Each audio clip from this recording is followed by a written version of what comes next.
never growing up, yeah. This is for the one who ain't never had a love, yeah. This one's for the girl who don't feel like she's enough, yeah. Yeah, yeah, yeah. This one's for the cool kid playing on the school team, crying to himself cause he never had the prom queen. Head full of wants, but they said it's just a pipe dream, yeah. This one's for the kids like me, they ain't never had one day. The ladies always turn their cheek, but they ain't let the fat ones sing. This one's for the kids like me, kept working when they had nothing. When people try to take their dreams, they stuck it to them, please don't change. For the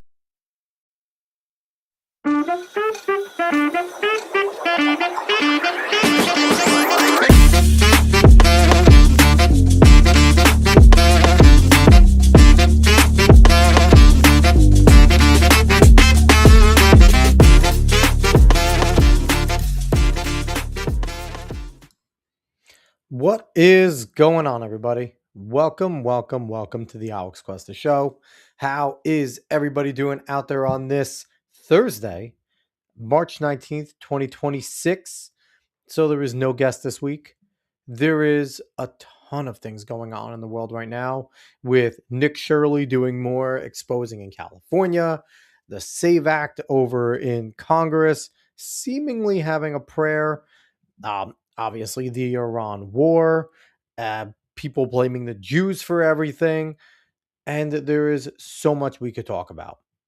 But I have decided, instead of doing that, we're going to do something that we like to do every once in a while here. And Dave has sent me another video, and obviously Dave is not here. This is one of the weeks that he works, even on this Thursday. So he's not here hanging out with us tonight, but I am here and I am ready to go. So tonight we are going to be watching another one of MikeyNohMore's videos. And this one is going to be about Ethan Van Sciver, Comicsgate, and just how much of a shit show that has become. Now, full disclosure, we had Ethan Van Sciver on the show. It's a few years ago at this point. And admittedly, it was a fun show. It was a good show. We had a good time. I thought Ethan was a cool dude. I thought that he was someone that was legitimate. I was rooting for Comicsgate. I think he's a talented comic author. Cyberfrog is dope looking. But we've also seen a different side of him since then. We've seen that with All Caps Comics, he doesn't get his comics out. He takes forever to do them, and people back them, and it takes forever for the comics to even come out. When they do come out, they're good, but it takes them forever to ship them out. And then we also saw that, I don't remember, I was talking to David, and it might have been either right before or right after. Ethan Van Sciver worked with Eric July when Rippoffverse was in its inception, and he did a cover for ISOM 1. And when that was going on, Ethan was on board. He was down with Rippoffverse. ISOM was going to be great, praising it. And then there was a whole hubbub about, he claimed that Eric July stiffed him on pay and that he is now pissed about it. And since then, Ethan Van Sciver has made his whole entire life about going after the Rippoffverse, going after Eric July, going after Yellow Flash, who kicked him to the side because he used to be on Flashcast with them. And he named Trashcast to make fun of Yellow Flash, and that's been an ongoing battle. But he's basically made it his existence to go after Eric July, Rippoffverse, Yellow Flash, and kind of anybody that orbits or fucks with them. And we're friendly with some of the G&G guys. We've had those guys on the show, and they are obviously within the orbit of Rippoffverse. We've talked to X-Wing and Drunk 3PO, who just let out Daughter's Revenge through Rip Ascend. Obviously, Epic Mike, Josiah, Benology, all those individuals.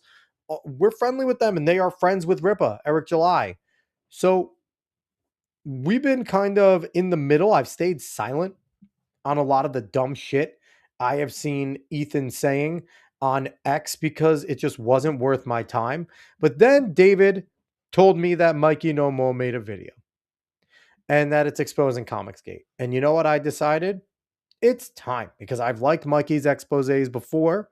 They've been informative, they've been funny. He does them really well, and I enjoy reacting to them. And it is now time for us to not really plant our flag, because we're not in this battle at all. We're not comic book writers. We are people who ingest comics, who enjoy comics, but we're not writers. We're not authors. I do write. I'm hopefully going to finish a book one day, but I'm not a published author. I don't do that type of stuff. We're just fans. And I have to say, we were fans of Ethan. And then he started doing all this dumb shit. And I just can't be down with anybody that makes their whole existence, their whole fan base, their whole movement about trashing somebody else within a movement that is trying to do something. So let's jump to that fun. And boom, let's go here. And let's watch The Good Times with, what is that going on here? Get that out of here. Boom. Let's watch The Good Times roll. And let's react to some of MikeyNohMore's genius. So let's do it. If you know anything about me, you know that I love this. This is what I like. I like openness. I like honesty. I like the facts being out there. I love receipts. I love receipts. When I have receipts, I give receipts. And as in typical, broken up into chapters. And Dave said this is a pretty brutal takedown, so I'm excited to see this. Ethan Van Sciver is sick in the head. Like, actually, he's actually insane, stricken with self-afflicted Rippa derangement syndrome. Every thought, every opinion, every action revolves around what the black libertarian comic man is going to do next. How many books has Eric July launched? How much revenue is he making? How often is he still crashing out over those bitch-ass roads? Well, here's the thing, too. He's talking about the book sold and everything. And that's one of the biggest things that Comicsgate has been doing. Since Ethan has started on his diatribe against them, every single time a book launches, which has been a ton now, actually, at this point, since they started, every single time they talk about revenue and things like that, Comicsgate goes out of their way to say how terrible it is and that they're going to fail. They're in money issues. They're doing this and that. And, I hope Mikey goes into how ridiculous that is. Past 3 years, and especially in the year since I made my last Comicsgate video, Comicsgate has essentially just become the Eric July detractorverse. This is all they do. That and grifting their audience for books that will take forever to come out, if they ever do. The thing about EVS is that we're at the point where his reputation is starting to precede him. You can only lie, scheme, and play internet cult leader for so long before your own shenanigans start catching up to you. And the thing is, one thing you see about Comicsgate and some of the other talented individuals like John Malin that he has, and some of the others there, they are established, comic book authors from major sources. Obviously, Ethan has a big role to play in Green Lantern, and he still gets royalties from all that. And they just latch onto that, and they don't produce anything else. And that's part of the problem. Nothing gets produced. Let's keep rolling. I think the simple mission statement of finished comic, ship comic would be a simple thing to fulfill. But your problem is that you aren't a middle-aged, bipolar, narcissistic, washed-up comic book pro. The Frog King can't just do what Eric July or Timothy Lim do and just mind their business and make their comic books. No, the drama in the super chats must flow. But we're hitting a diminishing return phase of Comicsgate when it comes to new members, new viewers, new super chatters, new crowd fund backers, and pretty much new everything. Well, it came to a point too where Ethan is saying he's done doing trash casts and he just wants to go back to writing. And that'll be great if that was the truth. If it was the truth that he just wanted to kind of go back to doing some drawing and things like that and all that stuff, that'll be awesome. But it's not true. All he does is grift, and now he's getting people to want to beg for trash cast back and give supers. It's getting to DSP levels at this point. Everything is worse than it was a year ago, which is worse than it was a year before that. The human sunbeam is running out of money, time, minions, his backers' patience, and also internet friends. What made EVS not like you? What was because the thing? I didn't want to talk to him anymore. Well, I just and one day, like I was really contemplating it. Like, why do I hang out with this fucking guy? This is bad for business. He would come on my stream sometimes and start shitting on Nerdrotic and calling FNT zeros. It's like I'm cool with these people. I'd have to DM these guys and say, "Listen, he ran his mouth. I'm not cool with that." I would have to constantly sweep up his bullshit. And that's Yellow Flash over there talking about just, the kind of breakup between him and EVS and why Trashcast became a thing. When he was talking to Kino Casino there, PPP and Worski. And, fun fact about that, I really have no idea what Yellow Flash's voice sounds like before that, because all the podcasts I listen to them on 2X because I'm a psycho.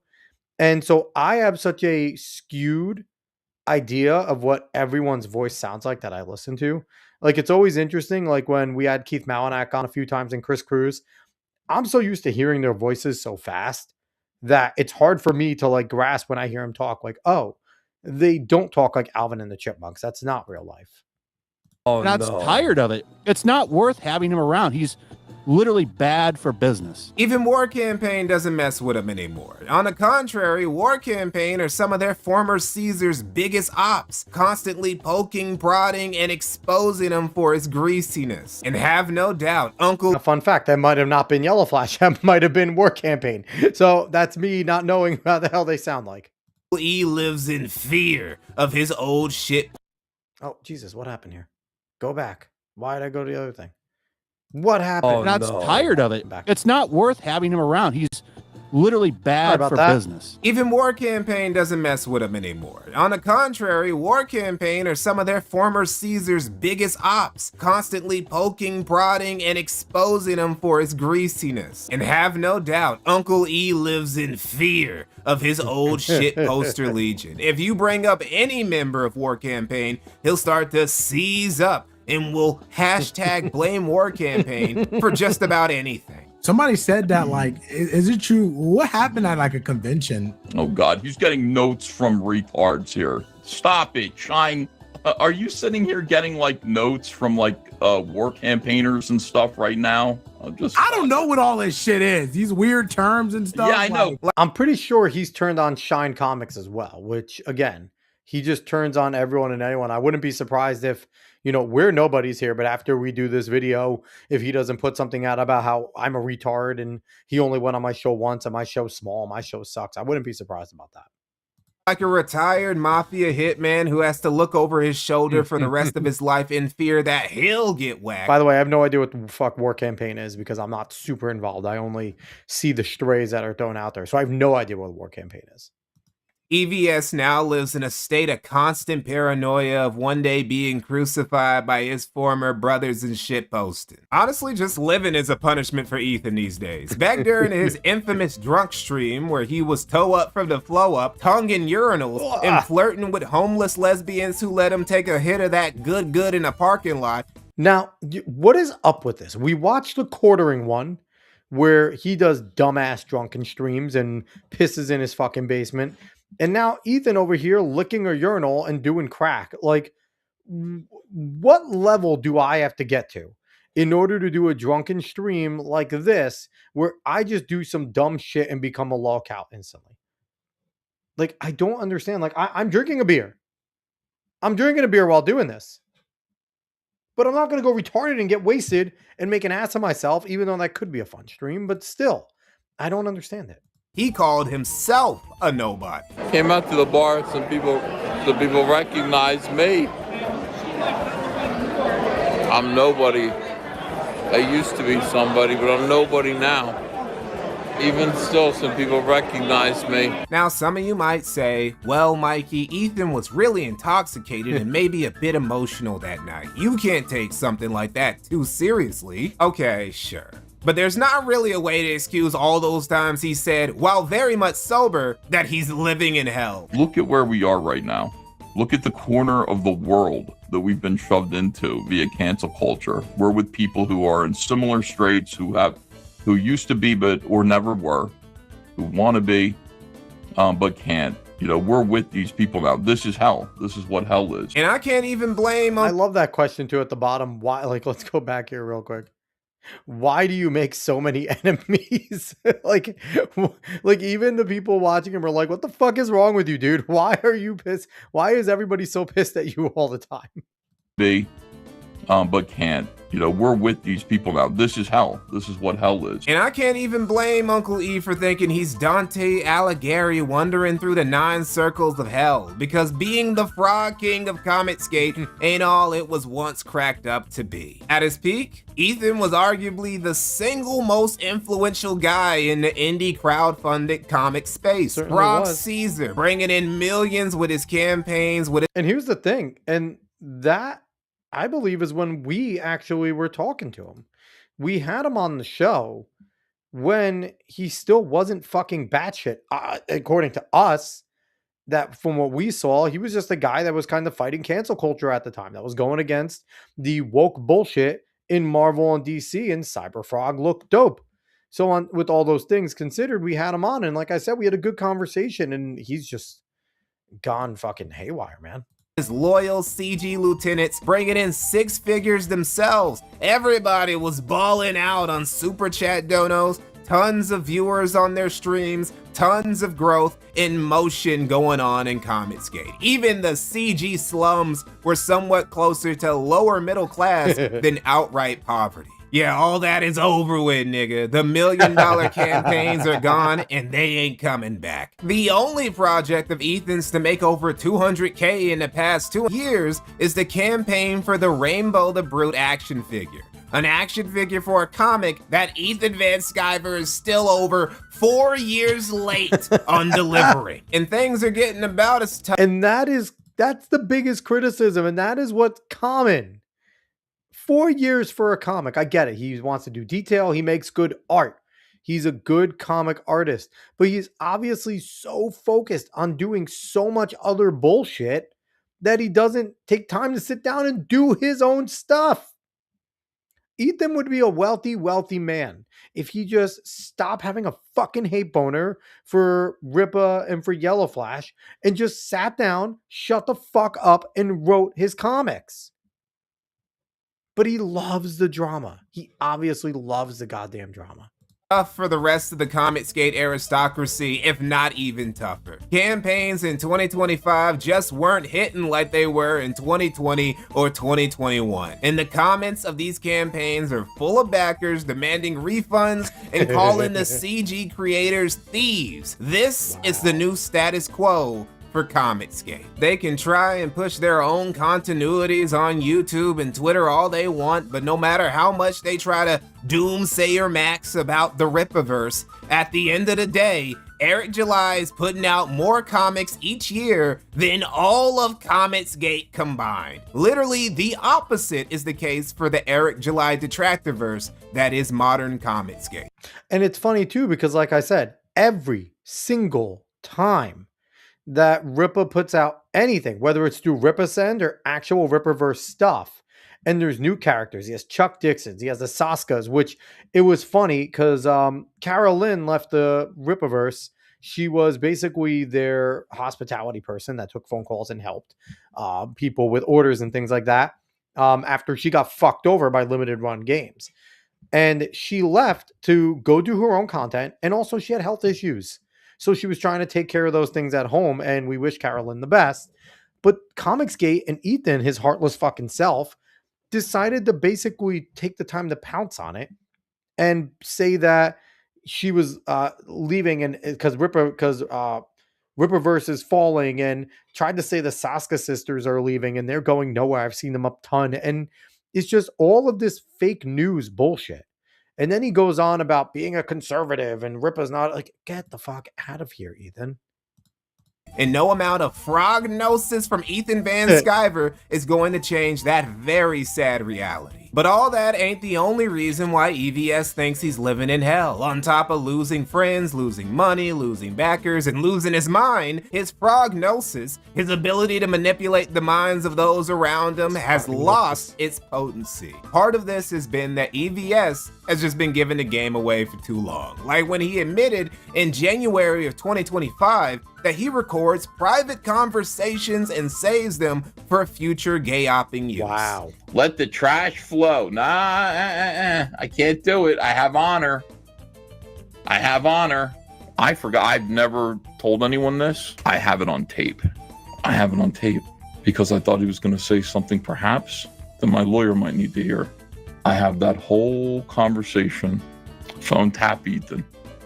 Now here's the thing.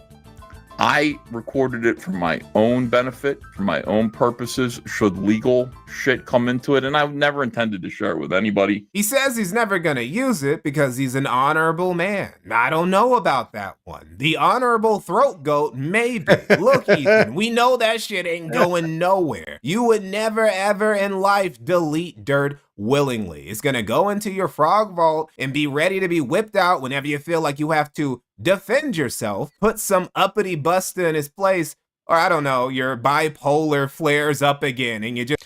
And we know he's going to eventually use it because he is going to start flailing. And as Comicsgate goes more and more, when more people start to leave Comicsgate to realize the bullshit it is, then he's going to start releasing things over and over and over. And it's going to come to a point where nobody's going to talk to him.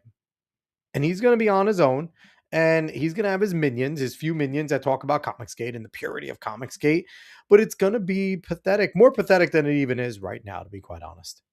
Just have to break it out just because. EVS has dropped more personal shit for lesser reasons. Bro is just a control freak who really believes that he's this indie comic dictator, this digital mob boss, this internet cult leader, always accusing others of... Another thing that's funny too is the difference I see between him and Rippa is Rippa started this off as indie and small. He's trying to become one of the big players. That is the goal of Rippoffverse. It is trying to sit there and have a seat next to DC and Marvel, not be on the outskirts and always be this indie where Ethan seems to just want to always keep Comicsgate indie. And it's like, great, you can make a little bit of money, but don't you want to make real fucking money?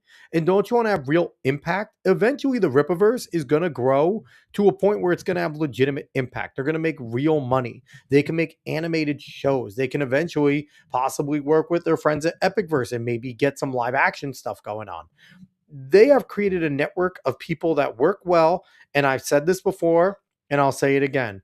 They have genuine friendships over at G&G and Friday Night Tights. It's not just business transactions. So they are going to do things to help each other get bigger, which is something it seems like Comicsgate just does not understand. Plotting against him in Comicsgate when the real Machiavellian backstabbing caught in a pizzeria parking lot dit sucking nigga is him. And it's been like that since the drama with Tim Lim and hasn't changed. Now some of you are probably wondering, Mikey, why did you call EVS Throat Goat? Throat Goat is the prestigious title gifted to EVS because of a story some Anon on 4chan posted about him years ago. I think I shared this story here once before. I'll start off by saying, yes, I'm a homosexual, gay, whatever you want to call me. So this was a few years back during my college days. I was lonely and doing that Craigslist casual encounter thing. I ended up spotting one that seemed perfectly legit. Got in contact with the dude and he said we should meet down the street from T&J Pizza. Guy's waiting by the dumpster. Hey man, you from the CC? Oh hey, yeah, we gotta make this quick. He come over to my car, sits in it. Says he's in town for a few days, small talk. Only wants to give me a BJ, nothing done to him. Jesus. Take my dick out and as he's about to go down, it happens. In my back seat, I had my comics I had just picked up. He stops, gets nervous, and asks if I read comics. I say, yeah, and then he says he has to go, and sorry. Confused as fuck, I go home and don't think about it. One day, I'm reading Wizard, R.I.P., and I see Top Artist. Holy fuck, that's the guy who almost blew me. Ethan Van Sciver, who I only knew from X-Men, not a DC guy. Had a good laugh about it and bring it up now and again. I just wanted to talk to him, basically, you know, because he was talking all that suck my dick shit. I wanted to come to his face and actually show him how we suck dick, you know what I mean? That is, I've never heard that fucking story. Holy shit, that is wild. Caveat Ties, what's going on, man? Yup, we are talking some EVS tonight. Now, I mentioned it earlier, Caveat. Full disclosure, we had EVS on the show a few years back when Comicsgate was really getting started, and I think he was promoting the second or third Cyberfrog. So it was pretty early on. He was about to or just got done working with Eric July because they were starting Rippoffverse, and he did one of the alternate covers for ISOM. And so I've just been watching EVS unfold and unravel, and now MikeyNohMore made this expose, and it's just time to fucking rip the Band-Aid off and break it off. EVS is a fucking lame, and that's about the end of it. Caveat Tyson, I used to listen to him a lot too. Well, I'm happy you don't anymore because Comicsgate is a fucking joke. Let's keep rolling. Anyway, the ineffectiveness of Ethan's prognosis on people outside of Comicsgate became most apparent when he had a confrontation with Jesse PS of Pod Awful, the op who must not be named for Dick Masterson. Back in March of last year, EVS came onto Jesse's show. He did this because Eric July had come on Jesse's show just 2 days prior as part of Jesse's then ongoing Dick Masterson detractor campaign to air out Dax Herrera's dirty laundry and for Eric to explain his side of the whole feud with Dax, Vito, Riley, and the rest of the dickhead crew. And from what I remember, actually, they had a fairly cordial conversation between Pod Awful and Eric July. And then EVS goes on, and they're probably going to cover, and it's a fucking train wreck. He's pretty funny, though. Yeah, EVS could be funny. Listen, EVS has charisma. He's a fairly charming dude, and I think that's why he gets people to pay attention to him and to be on his side. But ultimately, he just kind of sucks, and he's made his whole fucking reality going after Eric July, going after Rippoffverse, going after Yellow Flash, G&G, and FNT because he's ultimately jealous that they have success, and he doesn't. That's all it comes down to, jealousy. But let's see what we got more here. So, of course, Ethan Van Sciver had to come on and correct the record on Eric's prior record correcting. Basically, he was going to use his frognosis to attempt to distort Jesse's sense of reality. It didn't work. You don't think they mean... I don't watch your show, so I don't know. I don't know what you're about. No, hang on a second. You don't watch my show? Are you sure?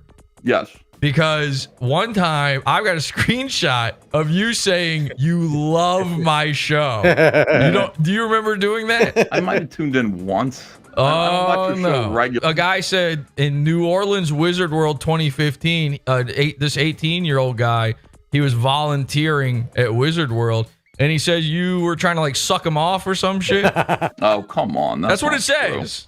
Would not do that. I would not do that. It's and crazy. then this guy here said, I think I've shared this story here once before. I'll start off by saying, yes, I'm a homosexual, gay, whatever. Oh, God. To call Jesse, me. Just stop this. This is bullshit. What this are you getting upset about? Look at all this stuff that people have made up about I'm asking about it. I'm asking if it's like, real. I don't know this made up. I already answered you. I said, no, it's not true. Well, this is a different one. This is a different one.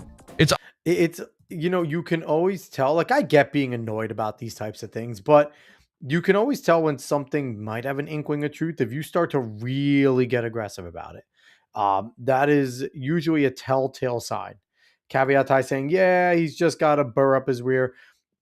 We'll find out if there's more to it right now. We're watching that, Rollin. MikeyNohMore does great work, so. Yeah, I know. It's I know. odd that it happened. Guy. No, it's not the same guy. It is the same guy. guy. No, you can see he's got a different. Same guy. No, he's got. It's the same guy, dude. I know who it is. Who is?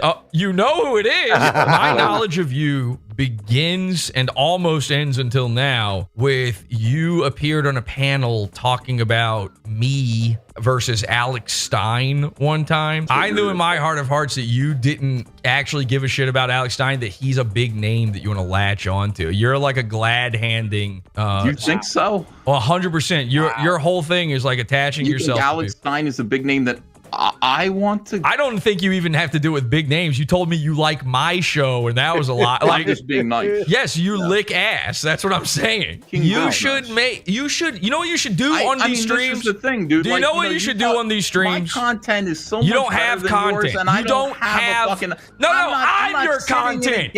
I'm your content. You retard-eyed bitch. You need me.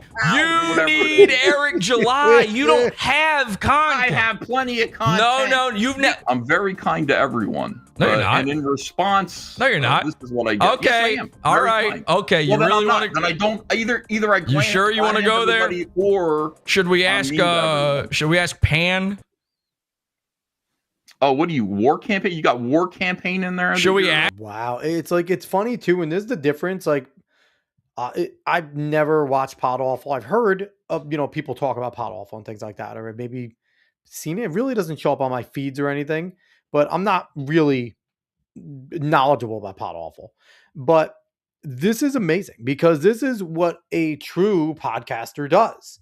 He's having a guest on, he did his research, and he has receipts. And Ethan is a dumbass. You should be prepared.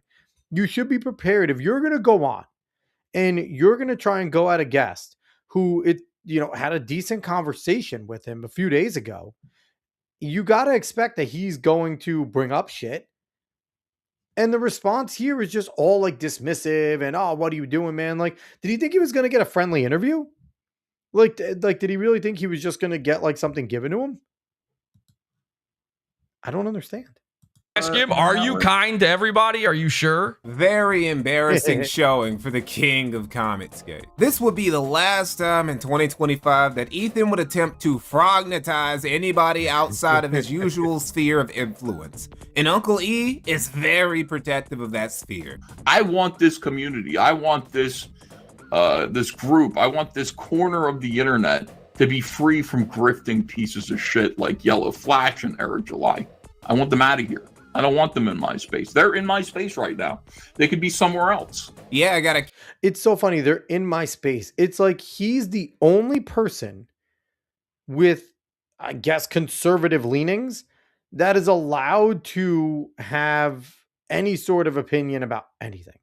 Like no one else is allowed to have, no one else is allowed to have any other opinions about anything. He's the only one that's allowed to have that. It's like, dude, like I'm never going to claim, like, even if this show ends up getting bigger, I'm never going to claim that this is my space. Like, what the fuck is wrong with this guy? Like, this dude really has superiority complex here.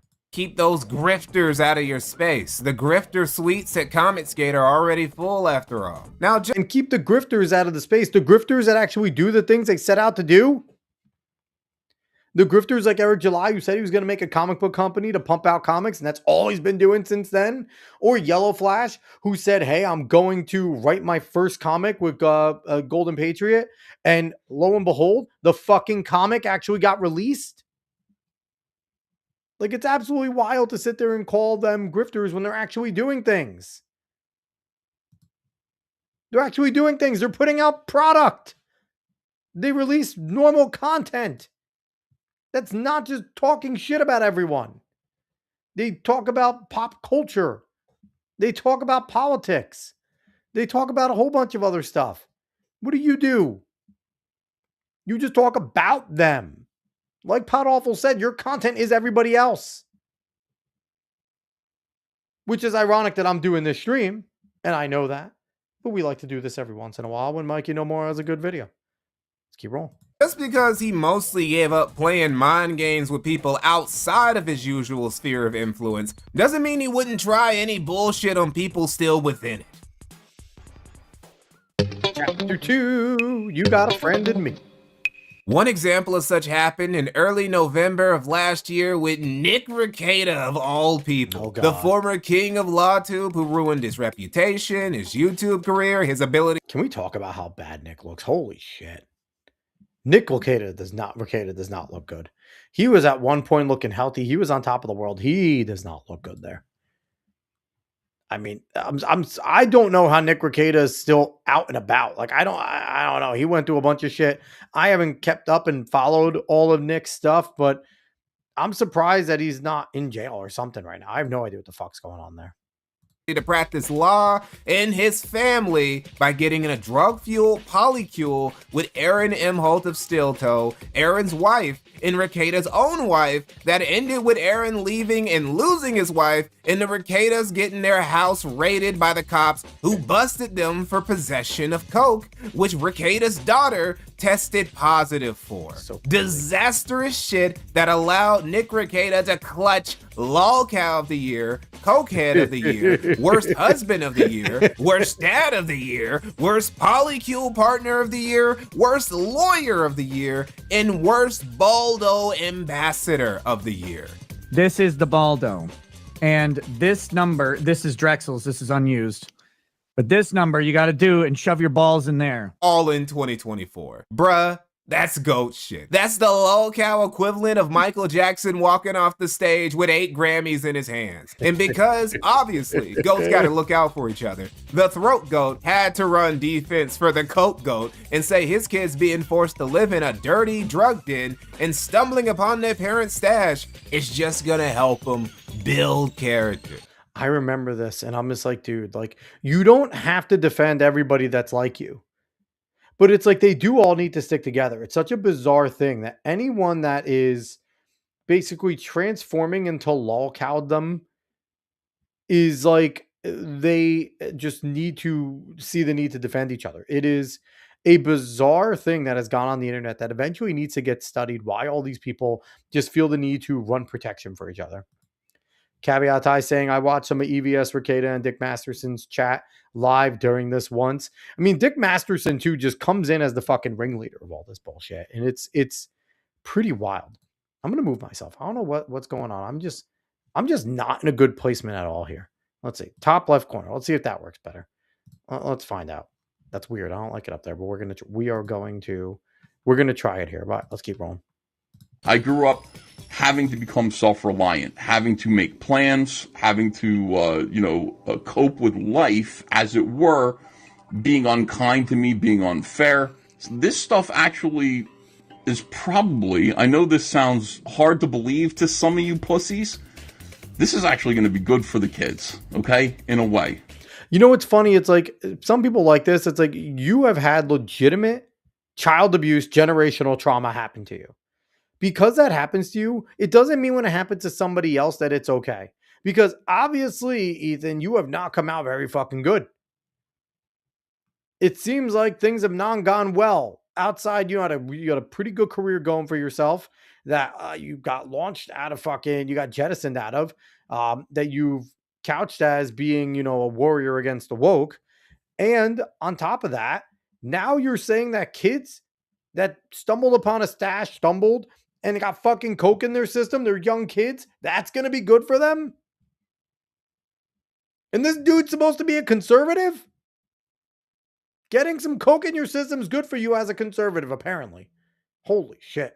It is. They're going to grow up to be stronger, more self-reliant. We got to make sure our own clothes are clean. We got to, we got to feed ourselves. It all sounds terrible. It's going to be better for them. It was better for us. Ethan was more forgiving than most when it came to Ricada, because Ricada and his situation with his kids reminded EVS of his own childhood, which is illustrated in a graphic novel, One Dirty Tree, by EVS's younger brother, Noah Van Sciver, who also happens to make comics. Ethan grew up in a house of squalor himself because his dad, who was also a failed lawyer like Ricada, barely worked and had bipolar disorder that worsened with age and stress, causing him to crash out on his kids over little shit and spend all of his time on projects that he would never complete, like renovations on his house or some epic Mormon poem that he gave up on and just never got around to finishing. Man, don't that last part sound familiar? It all makes sense. It all makes sense. Anyway, despite Ricada supposedly being a friend of Ethan's, EVS would still try to milk him for content with a fellow lolcow, Ethan Ralph, who he brought on stream with Ricada for some gun on Baldo blood sport action. And honestly, I knew EVS was fucking tumbling, but I had no idea that he was going so far just to scrape the barrel of lolcows. Like, there's a difference between like what Keemstar does, what Kino Casino does, and then what like Dick Masterson and fucking obviously EVS are doing, where they are just scraping the barrel to try and stay relevant by making fun of others when they don't realize it's also them. They are a part of that group. They are being laughed at with the others. It's not like they're laughing and everyone's laughing with them at the other. Like it's crazy that people can't see themselves this way. it didn't really go anywhere because Ricada just ran away. I got Ethan Ralph back here. Let's bring Ethan Ralph on and see if we can work some stuff out here. Welcome, Ralph. What's up, brother? How's it going, gentlemen? I'm hearing, you're still in contact with this bitch, and she's still, leaking things about me and trying to affect my family. And it's so funny too. He's so obsessed. Look at like JDA is over there, and I know him and JDA go at it all the fucking time. And JDA is proven to be a fucking weird dude too. We've had JDA on the show, John Delarose, and he's proven to just be a weird dude that just tries to latch as well. And I mean, another guy, gifted person that does, you know, comics and stories and stuff like that. But I just don't know, like, his spiel's so weird. It's such a weird spiel.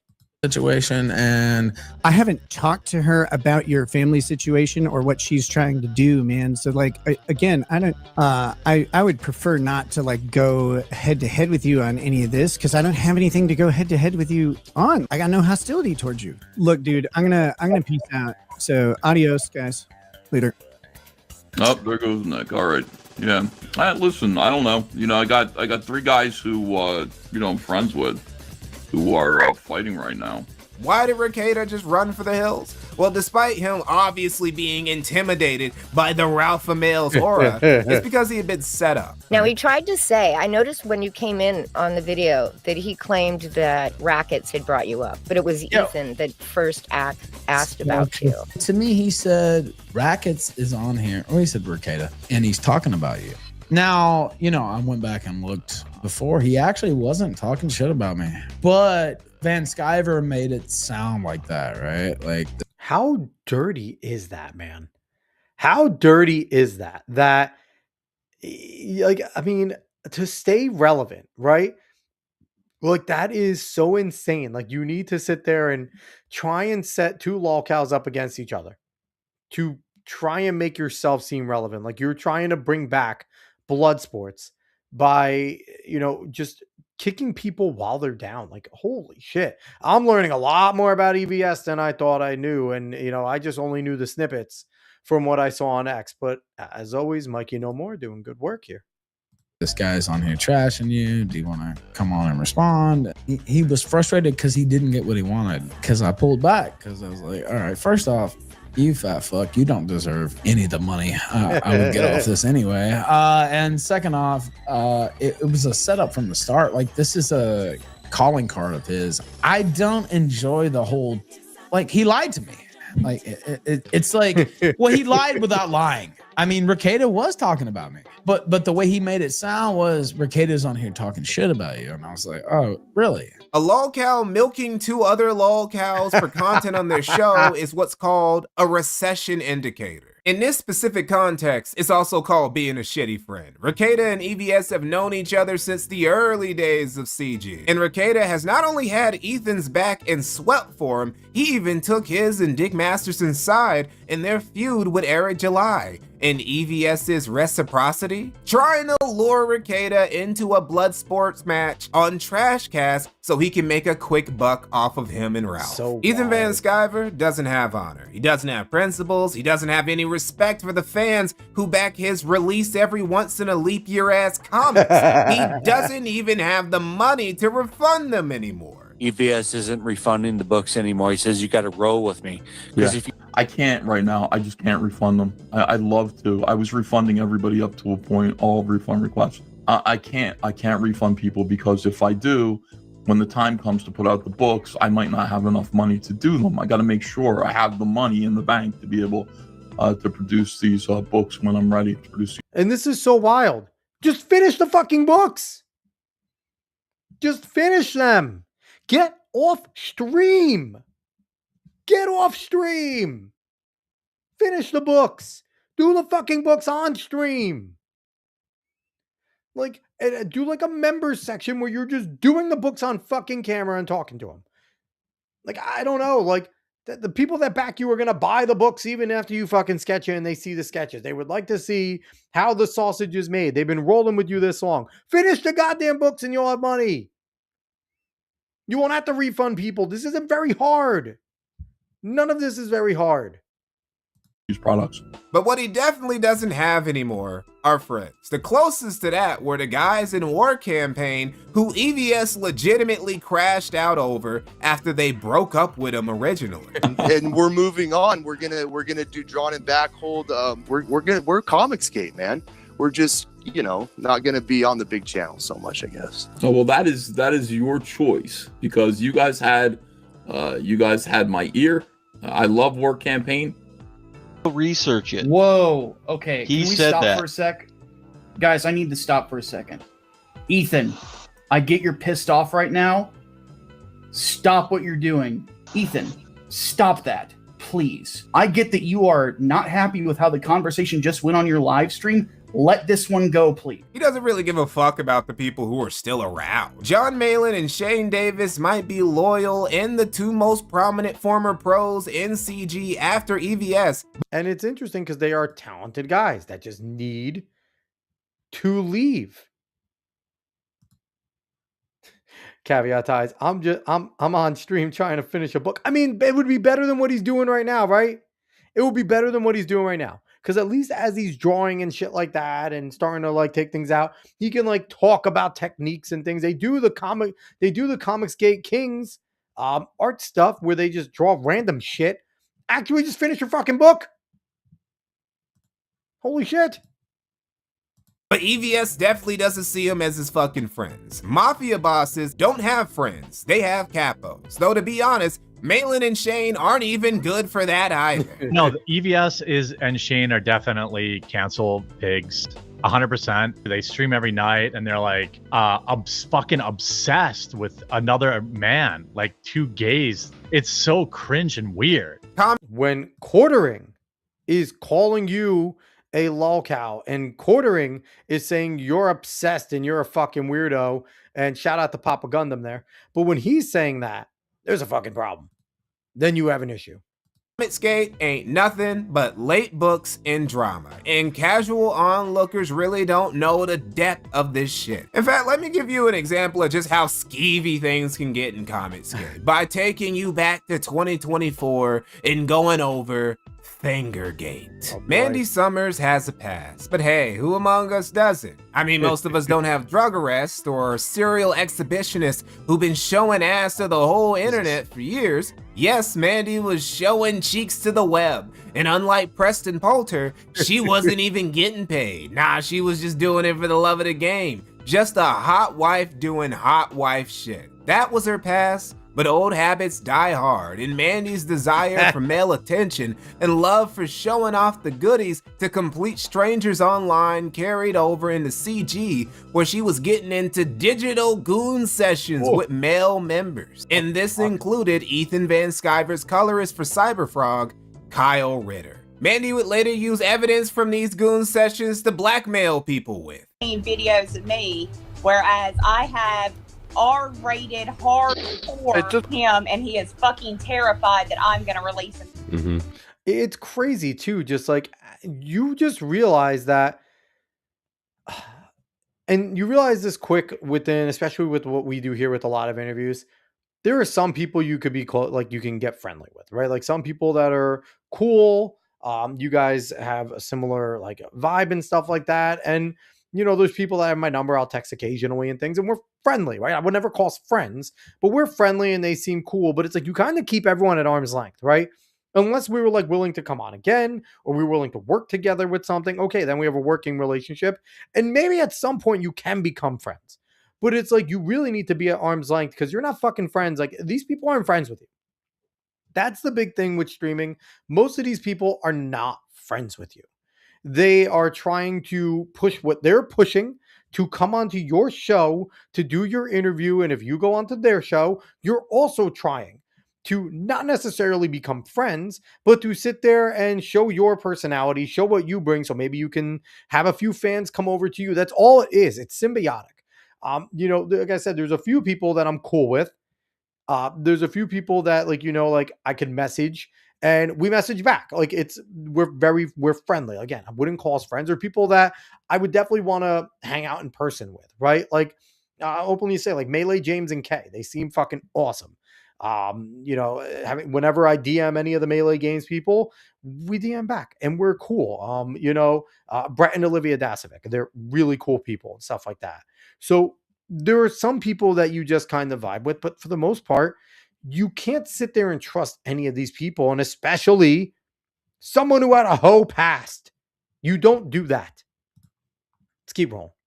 because she's not going to be fucked around with anymore either. This is how Cometscape, the movement founded on fighting the SJW degens in the comic book industry, and whose MVP Richard C. Meyer was calling Heather Antos a cum dumpster, who glooped and globbered her way into her position at Marvel, was getting down. With ungodly levels of e-thottery happening behind the scenes. Not only was this happening, it was revealed in early May of 2024 that Ethan Van Sciver knew about all of it. She would masturbate for Kyle. She would like do 2-finger inserts in both holes for Kyle. Yeah. And the thing is too, it's like now EVS is over here talking like there is nothing sacred amongst these people. Like there is nothing sacred. Like none of these people are friends. That's what you realize. None of these people are friends. And that's why I say like friendship scares the shit out of these people. The Side Scrollers crew, like just Stuttering Craig has legitimate friends there. G&G, FNT. I'll go as far as to say the Timcast crew with like Luke Rutkowski, Seamus, that original crew, Ian Croswell, like they're definitely friends, right? They're not just coworkers. They are friends. And that scares the ever-loving fuck out of people. And like someone like EBS who would happily just go and just throw people under the bus. And it's just gross. Caveat Ty saying, I'm just sad for him. I'm not, because there seems to be a pattern here. And you can't, in the end of the day, when you notice a pattern, you just need to, obviously, now it's time to call it out, right? Because it's ridiculous. And make Kyle think that they were in love. And Kyle would be, Kyle would say things like, I'm going to get you on Ethan's show. And she'd say Ethan or Malin's, right? Like, that's the thing. Like, yeah, baby, I didn't know any of this was going on until it was already over. And Kyle didn't want to stop it. So, Mandy kind of said, help me, Kyle. Does this sound familiar? Help me. Kyle's obsessed. Please just tell him to stop it. Because Kyle didn't want to stop. They were jerking off together on camera.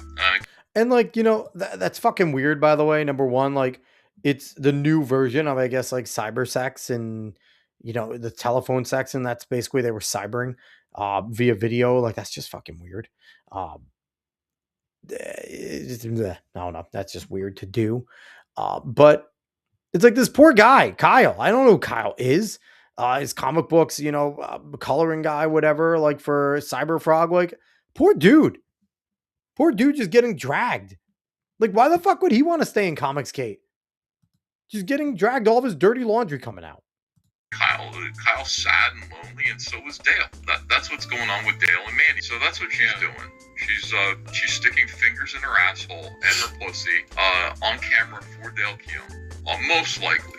Yeah. Most likely. I don't know that for sure, but most likely that's what's happening. Guys in CG are always yapping about the Saska sisters and implicating that Eric July has some weird improper relationship with them on the basis of their own fever dreams. Meanwhile, grime-tastic nastiness like this is occurring in the back rooms of Comicsgate. Who knows what else is happening back there? What other freakery is still going on in the shadows? Because for all we know, EVS might be throat-goating it up behind the scenes. Maybe that's the real reason behind why his prognosis works so well.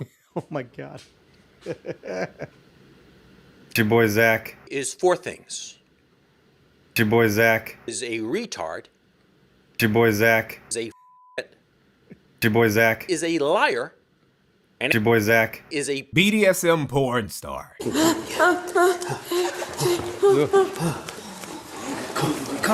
baby, come. Off-putting with these pictures. Chapter 3, Simple Dick. Caveat Ty saying, I'm sad that he's bitter and vicious, not sad for the consequences. And the thing is, I think the worst part is it doesn't have to be this way, right? It does not have to be this way.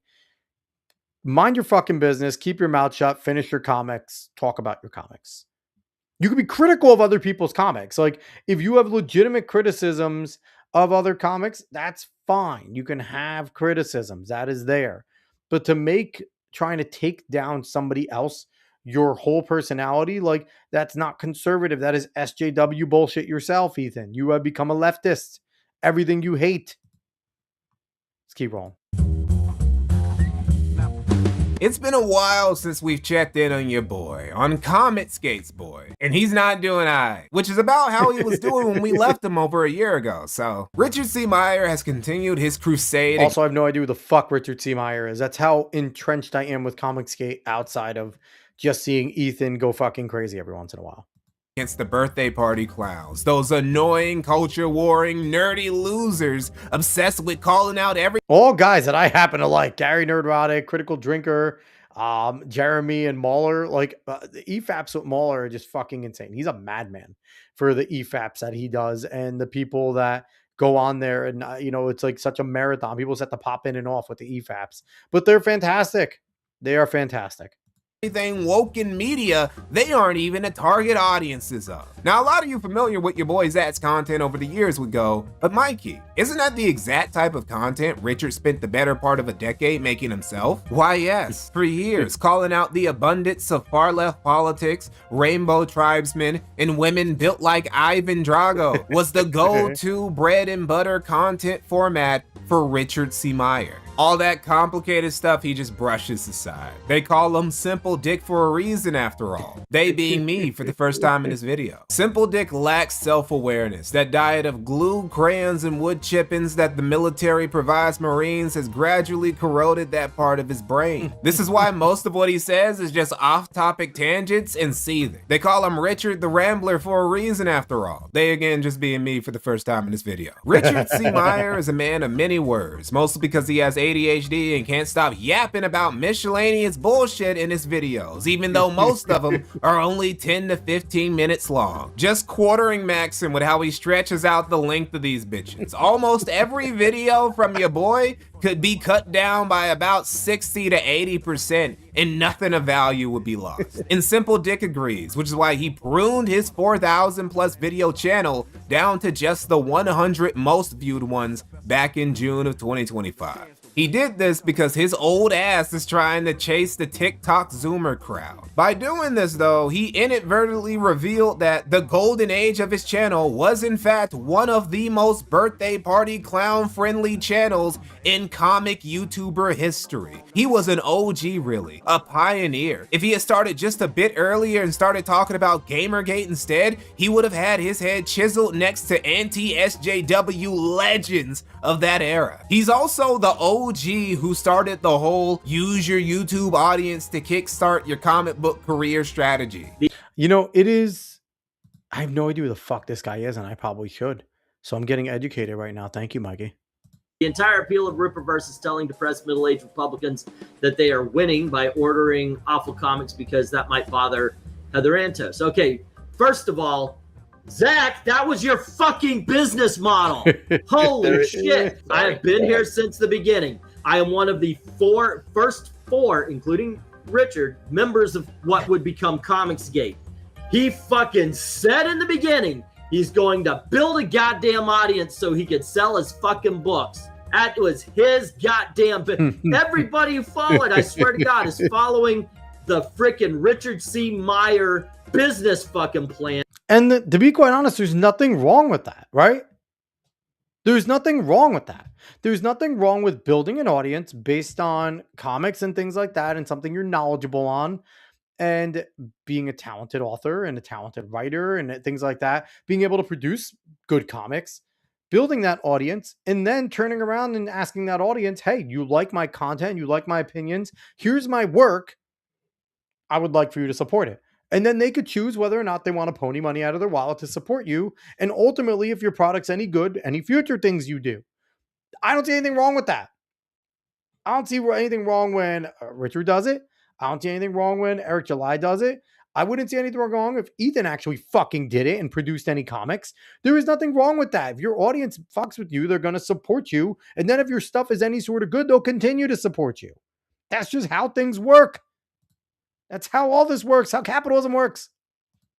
Tragically, your boy can't face this fact. Call him a vampire because he don't see shit when he looks in the mirror. All he sees are the faces of content creators doing way better than him in every aspect of life, mocking and prodding him, like schizophrenic voices in his head. Schizophrenia is actually a great descriptor of Myers' behavior in the past year and a half now. Bro is just barking at demons that don't exist except in his own cracked psyche. Like this post here where he gets on Critical Drinker for not reviewing The Penguin in a week, to which Critical Drinker responds, bruh, I got a life. I don't dedicate every waking moment of it to talking about movies and TV shows. Richie don't know about that because that's literally his own life. Talking about shitty movies, TV shows, and comics while taking busy time out of that hectic schedule to seethe about content creators who don't like the same slop he does. And by the way, on that note, if you want to go, and if you like watching shitty movies, shitty TV shows,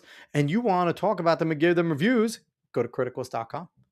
That's where you could do it. See, Rollin? I did it without you even telling me, damn it. Go to criticalist.com and you can leave your comments, make an account, talk about it. I had to put up my review of Invincible and Hoppers. I had to put both of those up. And also, once I finish this season of One Piece, I had to put that up there. But yes, everyone should go there. What's funny is that the content creators he sees at, rather than getting mad at him, show concern for this obviously mentally disturbed man. Quantum Ranger Power says, loving the latest cope over your opinions being that you never actually watch anything. Funniest conspiracy theory about a media reviewer in a bit. Yeah, is that ya boy by any chance? There are some things that are said that like can be addressed, but then sometimes people will just say something so beyond reality that you're just like, how do you think? Don't you think we would have noticed if Drinker was making it up as he went along in all of these streams? I mean, if I can spend an hour or two talking about a movie that I've never seen, like, man, I want that acting ability. You know, with guys like that, I don't know, man. If he put half as much effort into making his little comic books as he does to obsessing over people like me and Gary and Disparu and stuff, like he'd probably be in a lot better place in life. And that's in general, right? That seems to be a theme with all of these angry comic creators from YouTube that are just lashing out at these other individuals they disagree with. If they spent half their energy just making their comics, then they would be fucking better off. It's not hard to do. Just go do it. His career, so ultimately it's kind of sad to see what he's doing to himself. But the pinnacle of Simple Dick's old man yelling at clouds era is his one-sided hatred of Eric July in the Rippoffverse. Because of course he hates Eric July too. This is the only consistent thing about this sector of the internet, ranting about Eric July every day. Rippa derangement syndrome is a requirement for being part of CG. What makes your boy's specific brand of RDS so hard to listen to is how obviously it's motivated by sour grapes. At least. And the thing is too, it's like they're really jealous of Rippa because he said he was going to do something and then he did it. That's why they're mad, because he's doing something that they didn't do. And he's proving that the indie model of, hey, back me and wait 3 years doesn't have to be the way. That's the thing. He has fucked up their whole entire Grifton operation where they say, hey, back me on this, give me hundreds of thousands of dollars and wait a few years because comics are really hard to make and they take a lot of time. And I'm also doing other content, so bear with me. No, Rippa was like, I can get comics out. Support us. Chuck Dixon's here. The Saskas are here. And on top of that, I'm going to start something called Ripascend, where I'm going to publish books outside of the Rippoverse. And they are pissed because he just fucked up their whole model. He fucked up their whole model of, hey, wait, and I promise it'll come, to, oh, I buy a book in June and it's at my house by October or September. Holy shit. That's a fucking big turnaround. That's a really good turnaround. And they actually come when they say they're going to come. And if not, if they aren't going to be there and there's a delay, you automatically know via email. They tell you, hey, we have an issue. This is our new date. And it's no mystery when they're going to be there. They tell you. And if they're, like I said, if there's a delay, they tell you. This is fucking up their whole model of, yo, trust me, bro. Give me your money and trust me, it'll get there. Vito and EVS have their own canned excuses for why they despise Eric July that totally have nothing to do with him being better at selling and shipping comics than them. Simple Dick doesn't. This is just a straight up code red hater alert. And what makes the haterade Myers sipping so obvious comes down to two things. Thing one, how hard he switched up on Eric back in 2023 before EVS snaked Eric July after he sent him a night letter and turned the rest of Comicsgate against him. Meyer was one of the guys singing Eric's praises the most. But everything changed when the birthday party clown mania set in. Eric July, despite not even making YouTube content like he used to because he said he wanted to focus primarily on his business for a while, got lumped in with Drinker, Nerdrotic, Mahler, and the rest, which is... The thing is, like, Eric July, all he does, like, he used to do, for Canon's sake, a lot. He used to appear on The Blaze a good amount on Sarah Gonzalez's show and stuff like that, because he's still employed by The Blaze. I still think he does appear on Sarah's show every once in a while. But he basically does his show with Az, and then he will jump on G&G. It's really it. Every once in a while on FNT. But he used to do basically a daily stream, a nightly stream. But he doesn't because, like he said, he wants to focus on making the Rippoffverse work. And that's what he's trying to do. It's weird because there's really no culture war shit in the Rippoffverse, really. No, There's isn't. just no explanation for the tonal whiplash Meyer had against Eric July, except for thing number two, envy. Now, like all of Comicsgate, which Richard C. Meyer denies he's part of, despite what makes up his audience and what makes up CG's being damn near a perfect circle, your boy would deny this accusation till he was blue in the face. But it's obvious that, like the rest of Comicsgate, Eric July's punctuality and frequency was making everybody else look bad and feel bad. Onlookers were wondering why it was such a bitch for the rest of these dudes to fulfill when this libertarian fella who's been doing this indie comic shit for half as long is delivering over a dozen books a year. And we know this gets to Meyer because he once took a jab at the common American duo Tim Lim and Mark Pellegrini in January of last year out of nowhere. See, Simple Dick really hates delivering comics on... And like Common America catching a stray, like what the fuck happened there? Like Common America's awesome, okay? Common America's great. It gives you that, you know, it has that anime manga feel to it. And it's, you know, a bunch of busty Sailor Moon kind of rip-off girls that make up a good comic that a lot of people like. It's a ton of fan service and it's fun with some good lore. And I know that they become friendly with Rippoffverse because they have something in common. They put their comic books out. And they have fans because of it. On time, and it's a really weird complex compared to basically anyone else in CG. See, with those guys, they just haven't finished their books. A lot of them just ran off into the sunset with their backers' money. But not your boy. Now, believe it or not, Richard does actually complete his books. He just doesn't release them. Speaking of fight, are you still working with Richard C. Meyer? No, not so much. Mostly because I work to create content, and I'll do something for Richard, and it doesn't come out for 2 years. I mean, it's completed, and it doesn't come out. And again, Chuck Dixon, now of the Rippoffverse. Of the Rippoffverse, since it started, they grabbed Chuck Dixon, one of the best comic book, you know, writers and illustrators ever. And that was a big get because that immediately gave the Rippoffverse clout. Immediately. Let's keep rolling. 2 years. I mean, I've seen all the art and it's colored and lettered and ready to go, and it doesn't come out. And I'm like, this is frustrating, really, really frustrating for me. So that's the only reason. On-time delivery just isn't a priority for your boy. It's just gotten really bad to the point where all the conversations right now are like, your books are late, mine aren't. That guy's books are late, this guy's books are on time. Take that, wokies, take that, people with late books. But there's no, like, discussion of the books. It's all just a bunch of take that. Because who cares if a comic is delivered on time if it's slop? True fans with exquisite taste are perfectly fine with waiting months or even a year for a top shelf product. The best artist... Caveat Ty saying, we do know about some drama from some comic book creator who won't finish their stuff. ... Let's keep rolling. Are lazy anyway. This is what this delusional old man actually believes. It's like saying, like, what's your favorite punctual band? You know, they got the set list and they stick to it, buddy. You know, and it's like, it's funny, that's such a stupid comparison because the biggest bands were the ones that were getting a album out almost yearly, and they'll do it. They'll pump out an album damn near yearly, if not a year and a half, and they'll do it. And that's how they stay relevant. They keep on pumping out new music for about once every year, and it's good music. And then those bands get a following, and then they can start taking their time. My favorite band is Incubus.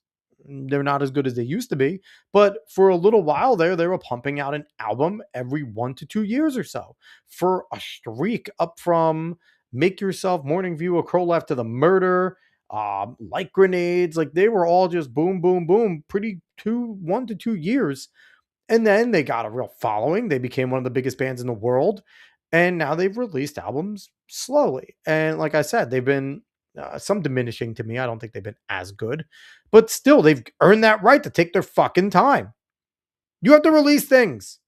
You have to release things. You have to trust that your creative image and your talent is good enough. You have to release things. Caveat Ty saying, when you get a ragtag team together, it takes some time to weed out who gets stuff done. That's like with any group project, right? Who actually does the job, who does way too fucking much and you have to tell them to hold back, and who doesn't do anything and drags everyone down and isn't responsible. Caveat Ty saying, a not perfect book that is out is better than a perfect book that never comes out. Agreed. Which is why my books are always going to be terrible, because they're never going to see the light of day, apparently. And if the flyer says 7 p.m., gosh darn tootin', they're there at 6:59. No. One of the most famous things, if you're into concerts, is that there are some artists, some bands, who they just show up when they want to show up. Sometimes they will start 4 hours late. But a big difference for that is you have their album. In order to know who the fuck the band is, you have to have something they already produced. And the album is there. You can listen to it. You can download it on Spotify. And you go to the concert because you want to see them perform the album. You already have it. That would be like me going to a Comic-Con to go meet a comic book author that has never produced a comic, and it's on its way. But me going to that table and wanting his autograph. The fuck? Caveat Ty saying, they're not terrible. They're just perfect. They're just perfect on my hard drive. This analogy is fucking retarded. And there's kind of an understanding that great artists are going to be difficult. It's just cope. Every time he complains about Eric July or any of these other birthday party clowns, he's just coping about why they're doing better while he's just stagnating or doing worse. And why that's not only okay, it's actually a good thing. Richard's just coping. He's a permanent resident of Copesville, New Copesico. It's why he's so addicted to AI, because he just can't even with reality anymore. Oh, your boy loves him some AI. You would think he was OpenAI CEO trying desperately to keep his overvalued company from going under the way he sings AI's praises. Eric July once said something mildly critical of AI, and Richard threw a fit. When freaking Eric July is like, there ain't no future in AI. AI is going to write its own prompts. Like, what the fuck are you babbling about? What kind of fucking shit-eating retard says the greatest technological advance of all humanity? Don't bother. Blizzle blazzle. Don't be doing that shit. Like, shut the fuck up. So let me explain to you how creativity actually works. It is much like AI. This is what this grow. It's so funny. Bill Cosby has ruined so much of the parlance of how to make like a black man accent, because everyone just quite literally goes to the Bill Cosby. Eric July doesn't sound like that. It's the most racist fucking impressions I've ever heard, but everyone just goes to the Bill Cosby in order to like imitate like a black man. Like Bill Cosby has made that into like modern parlance. Ass man, this grown ass combat veteran is getting up to every day as he's approaching retirement age. Chapter 4, Turkey Dick. The Sonichu medallion is one of the most curious artifacts in the world that, once acquired, will bring about a terrible future for its possessor. And we aren't just talking about Final Destination type shit. Nah, it's more creative than that, and very dependent on the possessor themselves. In Dax Herrera, aka Dick Masterson's case, it made his lifelong friend Sean quit the show, made him become a father in his mid-40s, and made Eric July, his mortal enemy, more successful each year. There are so many people who look up to Dick Masterson for some reason and want him to be their E-daddy, and I never understood why. I've never been a fan of Dick Masterson. I think Dick Masterson is a fucking weirdo. Never, ever, ever, ever, ever been a fan of the guy. So, yeah, I don't know what people say in him. This guy peaked twice years ago. Once was when he managed to troll his way onto the Dr. Phil show forever ago to clandestinely shill his book, Why Men Are Better Than Women, which was admittedly very clever and funny. The second was less him and more Maddox handing him a W by suing Dax. Now, he might have had a case if he wasn't a retard and sued him for the wrong thing. And the thing is, like, Maddox was something where when I was younger in high school, you would go on the best page in the universe, and there was Maddox. And Maddox would write some edgy stuff that was funny and just kind of brutally honest, and we ate it up. And now as I've gotten older, I've seen some of Maddox stuff, and you just realize Maddox is a retard. He's not very funny. The best page in the universe was great when I was young and didn't know shit.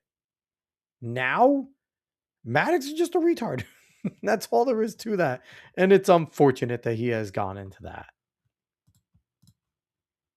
In the wrong jurisdiction. Because of these two lucky breaks, people have become convinced that Dick is some comedy genius. They also think that he's some Mac Daddy because he stole Maddox's girl. Neither of these are true. The latter objectively isn't true because Dick's girlfriend, who's now the mother of his kid, wasn't stolen from Maddox. Maddox dumped her and Dax got with her afterwards. Dickheads act like Dick has been macking it up. In reality, he picked up a half-eaten to-go plate some Armenian nigga threw away, took it home, and treated it like Din Din. Oh, Dick, congratulations on getting married, by the way. It's a whole new era for Dick Masterson. Oh, because I'm married? As you're now a married man. Yeah. Now, some of you may wonder, what took Dick so long to finally put a ring on it? He's been with 80s girl forever, after all. Well, part of it is just that he spent his 20s, 30s, and first half of his 40s being a giant man-child and LARPing like a pussy demolisher, despite the crown jewel of his romantic conquest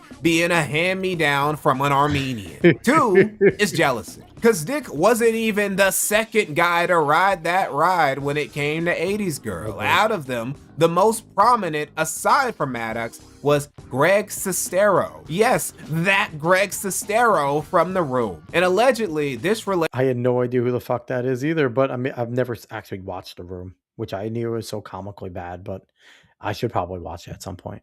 Relationship had Dick super pressed because of a gift Greg gifted 80s girl. A cat. Vito, can you defend this story? And I know you love cats, right? Like, I mean, I do love cats. Tell the story then, Jesse. Yes, you're right. Go ahead. 80s girl dated Greg Sestero from The Room. She fucked that guy. That is proven. That's a known thing. Dick hates Greg Sestero. She was given a cat. Wait, you knew Greg Sestero? Rollin, that's crazy. Adam saying, so send hate to iDubbbz? Always send hate to iDubbbz. That is the rule of thumb here. By Greg Sestero from The Room. 80s girl dated 80s girl's Dick's wife. So she's having his kid now, right? Anyway, the point is, she dated Maddox and Lord knows how many other people in between Greg Sestero and Dick Masterson. But Dick's dream is to be Hollywood Dick Masterson. He wants to be Hollywood Dax. And so he's been incredibly jealous of that story of Greg Sestero this whole time. So he forced 80s girl to have her cat destroyed. Holy shit. Wait, what? Have her cat destroyed? That's fucking terrible. It's a living thing. That is just beyond awful. What the fuck? That cat didn't deserve that. And I don't even like cats. Not a fan of cats at all. I think they're evil. I actually want to make a funny comedy about cats. 2 of them. But Jesus Christ, that's beyond evil. Caveat Ty saying, I was going to an event that he was at in Sioux Falls, but I ended up not being able to go. Gotcha. I don't think that's not the story I heard. 100%. Okay, what'd you hear true. then? I've heard more fucked up stories, but it's one of the more fucked up stories that I've heard, right? Like, it's like, oh, your boyfriend gave you this cat, so take it to the kill shelter, and, you know, they're not going to survive. An adult cat has, like, I don't even know, like a 4% chance of getting out of a kill shelter, right? Like, right. Yeah, they brought it to a shelter. What I heard was Adam saying worse than a Linty. Caveat Ty saying it was a showing of the room with Q&A session with Greg afterwards. Got it. I mean, so real quick, is this worse than fucking Hassan shocking Kaya on stream? The fact that Dick Masterson demanded having a cat killed because it was a gift of an ex-boyfriend? I don't know. We might have, instead of Shockgate, we might have destruction of Catgate. Holy shit. that it is one of these shelters that if the cat doesn't get adopted, they'll kill it. Like, no, but he took it to the kill shelter, an old cat. What do you think happened to that cat, Vito? Seriously. Like, I don't know. He's dead. Hey, what the fuck? Dick had 80s girl's cat annihilated. Sent that little motherfucker to Meowswitz, never to be heard from again. Eventually, he matured just enough to marry 80s girl after putting a baby in her. Good for them. What hasn't been so good for Dick is his view. Similar to the CG guys, everything is lower than it was during the Golden Age. And what's interesting about Dick Masterson's Golden Age that I've noticed is how perfectly it correlates with Comicsgate. His Patreon shot up in 2016 and 17 and stabilized at a healthy peak in 2018 where it mostly remained until 2020. Here's the thing. I knew about Dick Masterson before that, and I wasn't a fan of his before that. And then as he started, like, they started to dick ride Comicsgate together, and there was that weird coked up chick, whatever, drugged up chick that got involved. It was real fucking weird. I've just never been a fan of the guy. And I know he's like apparently a conservative, but he's never been a fan. Would have him on the show, talk to him. I'd have anyone on the show, to be quite honest. But I don't know, we might agree on some politics stuff, but I've never just been a big fan. I always think he's been on kind of the wrong side of most of the cultural shit. Adam saying the shock memes were the best I've seen in a long time. Yes, the shock memes were amazing. I mean, but we didn't get the destroyed cat memes. We were deprived of those because I didn't know about this. And again, I'm not in this corner of the internet. I don't pay attention to that corner of the internet. That's more David's thing. So I did not know about all that. This is the first Golden Age. And that roughly tracks with CG, who were still a growing and vibrant community at the time, with all of their rockstar crowdfund campaigns blasting off one after another. But again, coincidentally, like Comicsgate, Dick's Patreon started to dip during 2021 and continued dipping until early 2023, until something magical happened. The dickheads in Comicsgate all started A-logging Era July. This era gave Dick Caveat Ty saying, yeah, you would. You had that one weird guy once. Who's the weird guy? I don't remember the weird guy. What weird guy did I have? I like weird people. I do. And I would talk to anyone. I had no problem. I would even talk to a crazy leftist. I would just tell them they're fucking wrong. Masterson a second win and brought his revenue back to the closest of its peak it's ever been since. This nigga Era July has been filling pockets of people who aren't even his employees. Or at least he was. As you can see, since 2024, there's been a very sharp decline in Dick's Patreon that's getting dangerously close to hitting the lows of 2016.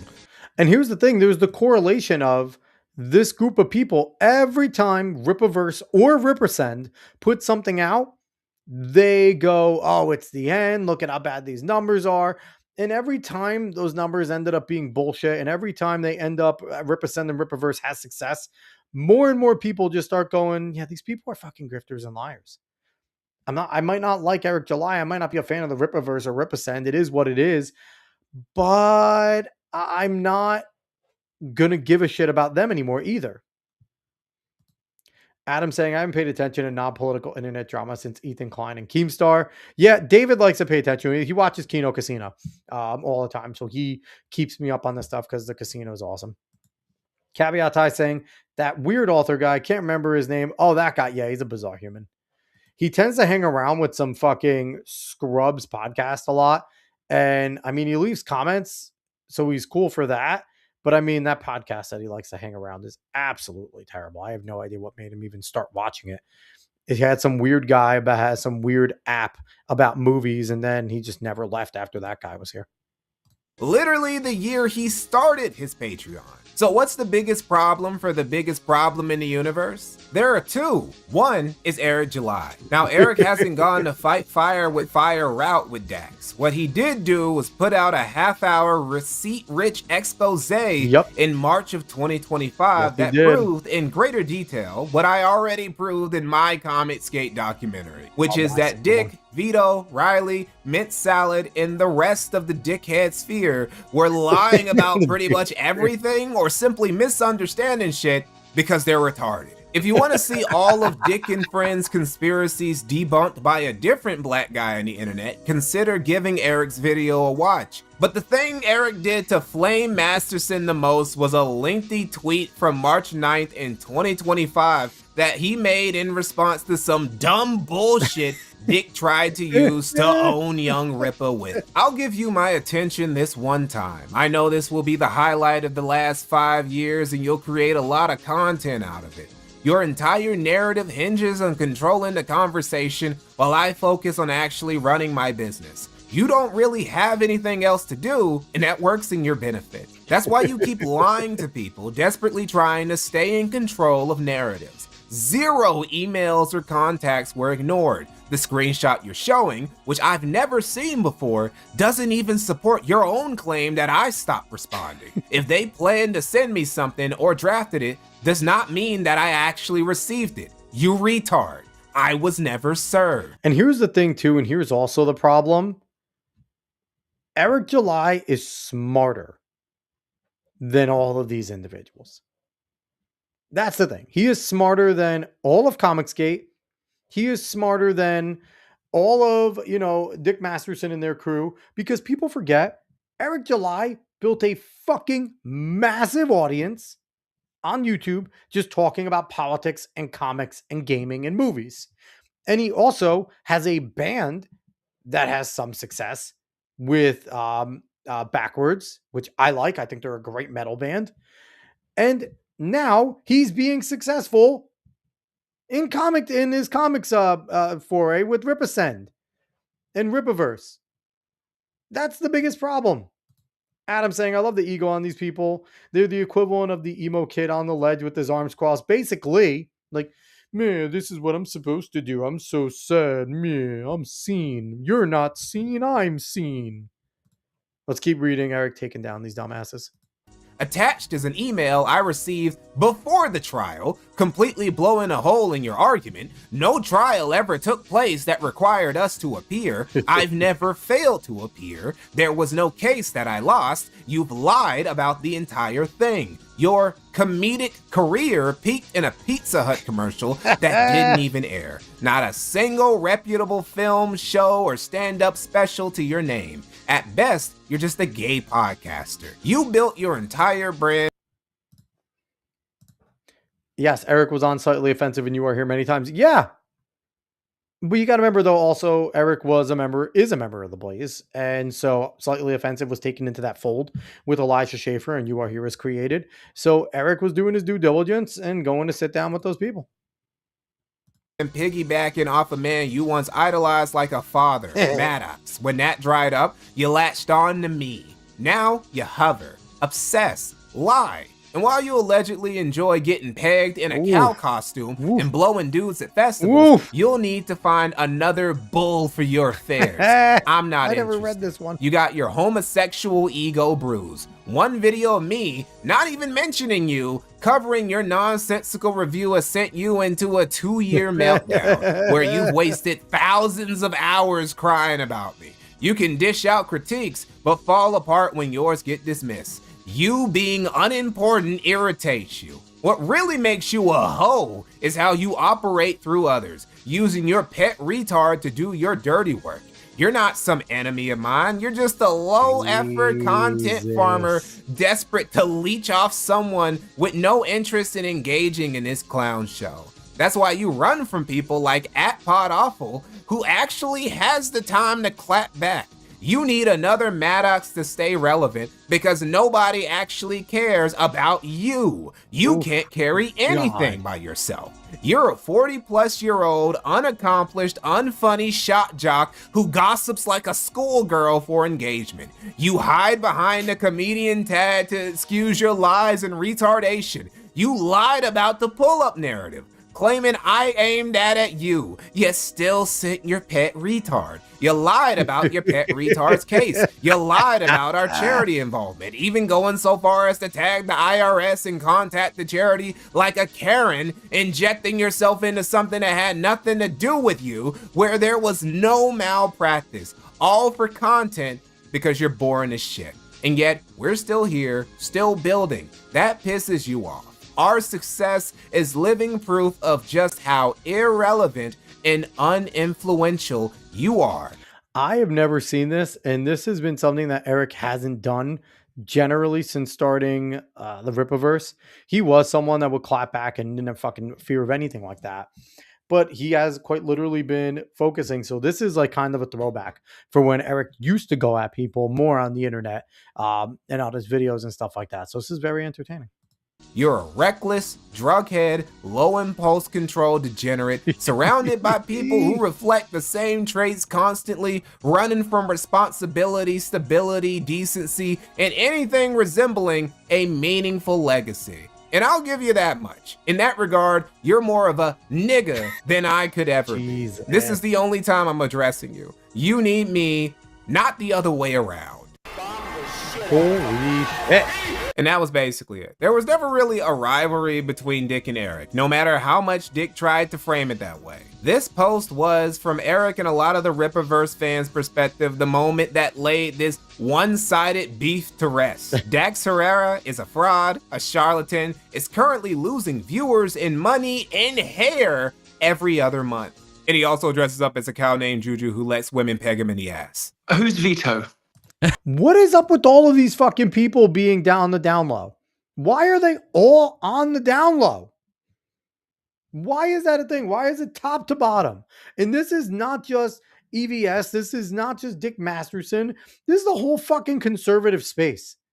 It is so fucking weird just how they are all fucking gay. I don't get it. I do not understand. I'm Dick's co-host, Milo. Sorry? Good. I'm Dick's Dick Masterson's co-host, yeah. Yeah. Who? Dick Milo's Masterson? such an asshole. Juju? Oh my god. Chapter 5. Super overdue. Oh, but the other biggest problem, in more ways than one, is the guy who's responsible for dragging Juju, his pet retard Riley, and the others into this drama to begin with. The fat spaghetti meatball-shaped Italian who's a cutie superfan and who's still jealous of a successful black man. Vito Giswaldi. Vito's initial complaint about Eric July was that he was some dumb libertarian who made a bunch of money off culture war dummies when he had no experience in writing anything. Well, Vito, Eric July has now written 3 comics, 2 96-page graphic novels, and 1 144-page graphic novel in the time it took you to finish a 70-page graphic novel. And even then, you didn't really finish Super Killer. Your artist, Keter Laval, said he finished drawing it back in 2024. And you said on late December 2024 that over half of the pages were colored. Despite this, you still didn't drop the comic until August of 2025. Happy episode 200, everyone. Happy episode 200. And in a miracle. The transfer from Skype to Discord did something, I swear. I think so. Discord and then like Skype lost to Zoom terribly during COVID. And I feel like we got to study because COVID, I think, fucked everyone's brains up. I really do think it did. I think it really did. Like some people it didn't have a major impact on. Like I stayed the same scumbag I've always been. I don't think I changed much from COVID because I just kind of dealt with it. It is what it is. But a lot of people could not deal with COVID. I think it did something to people who got popular during this time because they saw an abnormal spike in numbers because everyone was home. And now that things are starting to normalize out, they have to continue to try to be these big fucking shock jocks. And they're just trying to go and latch on to anything or anyone that's going to get them numbers. But it's weird.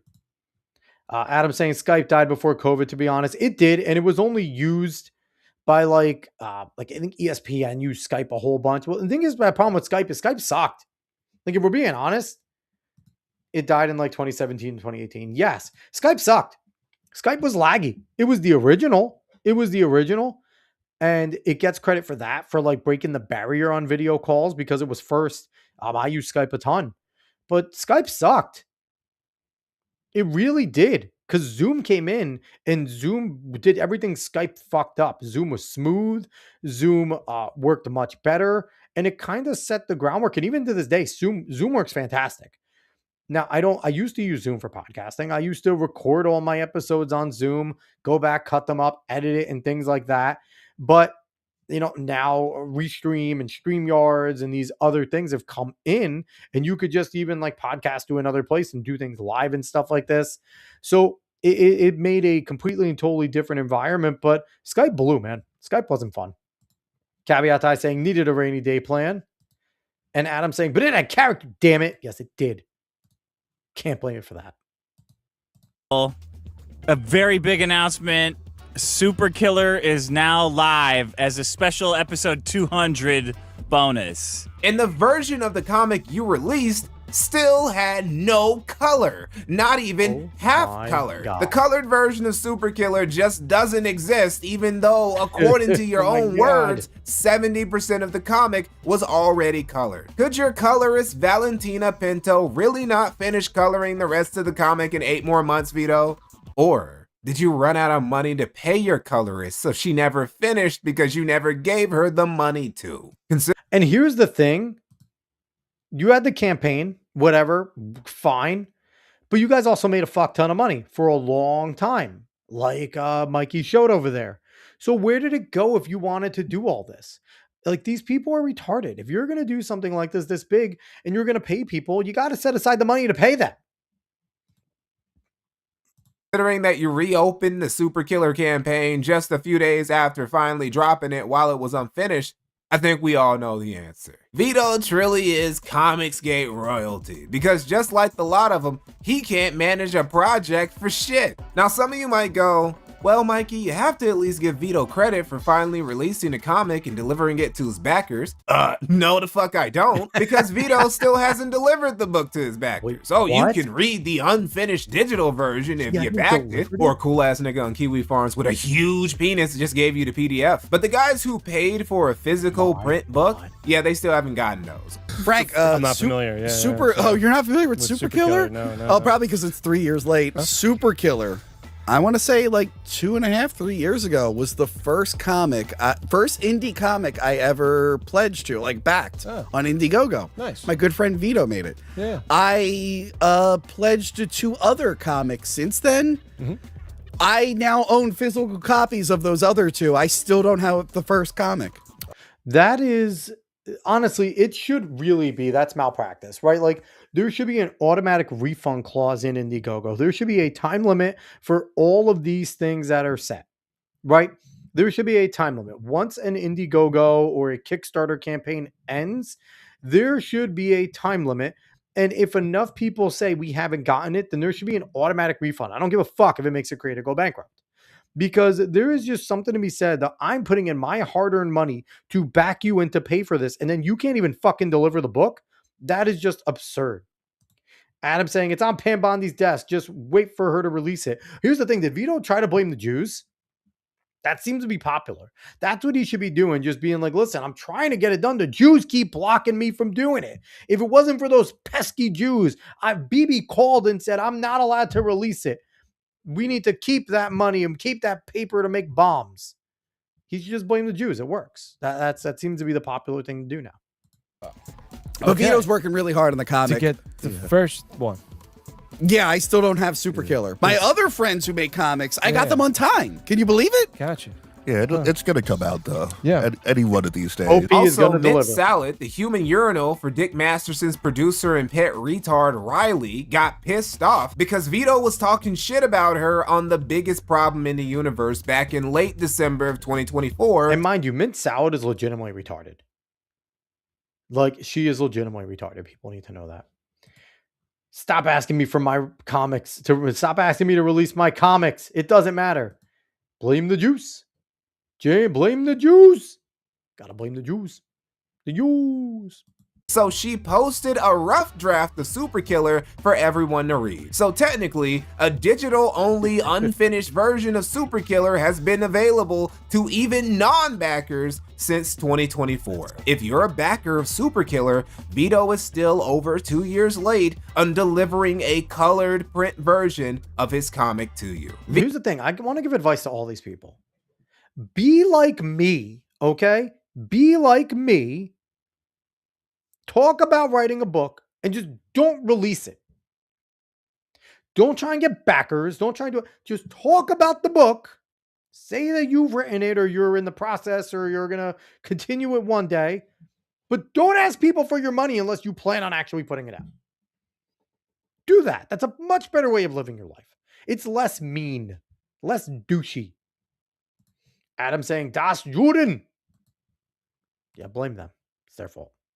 Vito has been very stressed about not being able to finish and deliver one comic in the span of time Eric July has been able to finish and deliver 3, while also running a comic empire that has produced an additional 20 plus comics and counting. Also, he's just a bitch in general, surprisingly thin-skinned for a comedian on an internet drama show who cosplayed as a pedophile for a gag. To the point he's been driving away viewers, super chatters, and Patreon donators by banning them just because they make fun of his fat ass. Also, it turns out the beef between him and Riley and Mint Salad wasn't complete kayfabe after all, and Riley and Mint really were fucking with Vito. And Vito just couldn't handle it. Keep in mind, Vito thought all the A-logging Riley and the other dickheads did to Eric July were hilarious. Now he's getting a little taste for himself, and bro is rattled. The thing is too, and like what people don't learn is just lean into it. Just lean into it.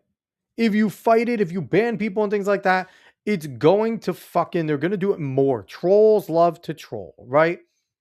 Like, honestly, listen, I don't have a big following, so I don't experience that much, right? Like, we've had some people jump in here and do things. Just lean into it. Who gives a fuck? Who cares? Caveat Ty saying, I'm honestly not a big fan of the Kickstarter method, though I know we're doing it. I prefer just create and put it out. And here's the thing. I think that the Kickstarter method should be, especially if you're writing a book, right? If you write the book, write it. Write it. Do what you got to do, and then ask for the money when you have it there and you need the money to get a proper illustrator to make you a good cover or something like that. Or you need to pay a true editor to really go through and hash it out. Okay, but the product's there. The product's there. I just need the money to do the technical stuff that I'm not able to do. And all these comic book creators make the comic first. Do the comic. Then say, hey, we need money. We want to get some people to make these covers. We want to get some people to color it. We need people to one over. I need money to do that. That is such a better way than saying, hey, give me money and maybe I'll get it done. Like, what the fuck? Caveat Ty saying, but our leader is requiring now that the books are pretty much finished before we even start the campaign. Yes, exactly what I'm saying. That is a much better way to do it. Much, much better way. Bitch-made behavior, the way he treated paying fans, the passive aggressiveness, and low energy on the show have been taking a toll on both the show's performance and Dick's patience. Vito doesn't even come to Dick's house to record the show anymore. Nah, he's got a stream from his house now. Dick, as a new daddy and husband, made an executive decision that his house is now a Vito no-go zone. Very wise decision from Dax, I must say. Now, there has been one bright spot for Vito. Riley and Mint Salad stopped messing with him. Not because they decided he was such a great guy. No, it's because Riley and Mint Salad broke up. Mint left Riley. She not only left him, she cucked him with a dude named Schizo Sean. They also stole his shit and skipped town together, Bonnie and Clyde style. Yeah, it's real tough for Riley. All that A-logging just to go to jail, lose your girl, and have her skip town with another dude with all your stuff. What's funny is that Riley is still obsessed with Eric July, and it's like, bruh, you got bigger problems than a Negro making comics. He not only is still trying to bait Eric and ruin his business with his antics, he wants Eric July to apologize. Yeah, like Vito could just release Super Killer, you know, Eric could just apologize to Dick and Ethan and I. That's what's always been wild about the Eric thing. Eric July at any point in time could talk to Ethan Van Sciver, could talk to you or talk to any of the people involved in that. Now he could say, I don't want to talk to Dick, I don't want to talk to Vito, I don't want to talk to you, but I mean realistically it would be very easy for him to pick up phone, have a conversation with Ethan and square things out to at least to the point where there's some kind of formality there. Here's the thing, with all the shit that Ethan has done, to sit there and just try to destroy Eric and Comicsgate, what they've been trying to do, why the fuck would he apologize to them? They should be apologizing to him for being dirtbags and trying to ruin his business. Adam saying, quote, I'm tired of these females lying. Birdman. Caveat, he looks like Kevin Smith. A little bit. A little bit. Look, Eric, we lied on you, shit on your work, tried to destroy your business, stalked you IRL, accused you of fraud, got you embroiled in a lawsuit with a ministry, and took selfies at your ancestors' tombstone. But we're willing to forgive you for all of that so long as you say you're sorry. Yeah, and that's the thing too. They took selfies at his uncle's tombstone. Like, what pieces of shit? Nate T saying Transit Family set cur coverage. We are doing Mikey No More's Comicsgate takedown. And it's a beautiful thing, Nate. It's a beautiful thing. Because we take mental health really seriously. So everything we're about to say is just our overall view of the situation. Don't take any of this and try to use it against the show. But I say all that to say, that nigga crazy. Yeah, okay, Riley. But hey, keep your head. Caveat saying, I've never heard anything as vitriolic coming from Eric that I have from those guys. Eric just ignores them. That's what pisses them off too. For the most part, he ignores them. Or he won't mention them by name. He'll make a general statement that has to do with all of Comicsgate, but he won't mention Ethan. He won't mention Dick. He won't mention, Vito, whoever the fuck, Riley. He won't mention any of them, John Malin, any of the Comicsgate people, because he knows that they're a bunch of losers and they're envious and jealous of his success for Rippoffverse, for Ripascend, all of it, and anyone affiliated. Anyone affiliated. Up, bro. Maybe you'll find another autistic girl that'll let you piss on her so you can pay your rent. Chapter 6, into the Rippoffverse. So we've established that Ethan Van Sciver is a bum, a liar, a schemer. Nate saying, I believe they pissed on the grave. Dick Masterson, Vito, Riley, Mint, Did You Bro, and the Transom family and part of the sector. Kino Casino has tons of coverage on them. Listen, they're all dirtbags, right? They're all dirtbags. And this is just straight up envy and jealousy. That's all this is, envy and jealousy. A dude who ultimately has nothing, including money to refund people who are tired of waiting a whole presidential term or longer for their comics. Only thing this dude has are all his streams making fun of Eric July. But he doesn't even have those anymore. When it comes to somebody like Ethan Van Sciver, who can't stop running his mouth, can't stop fibbing, can't stop gaslighting, and keeps playing stupid games, it's only a matter of time until all that fucking around results in a lot of finding out. Such was the case with Knife School. Knife School is the name the brother formerly known as Rippoffverse is primarily going by on his various social media. Rippoffverse was the guy who would make those Eric July puppet shows that Ethan Van Sciver loved to play on his trash cast. Now that may lead a lot of you to believe that Rippoffverse, taking so much time to make a puppet out of Eric July and make skits, was a Riley tier Eric July A-log.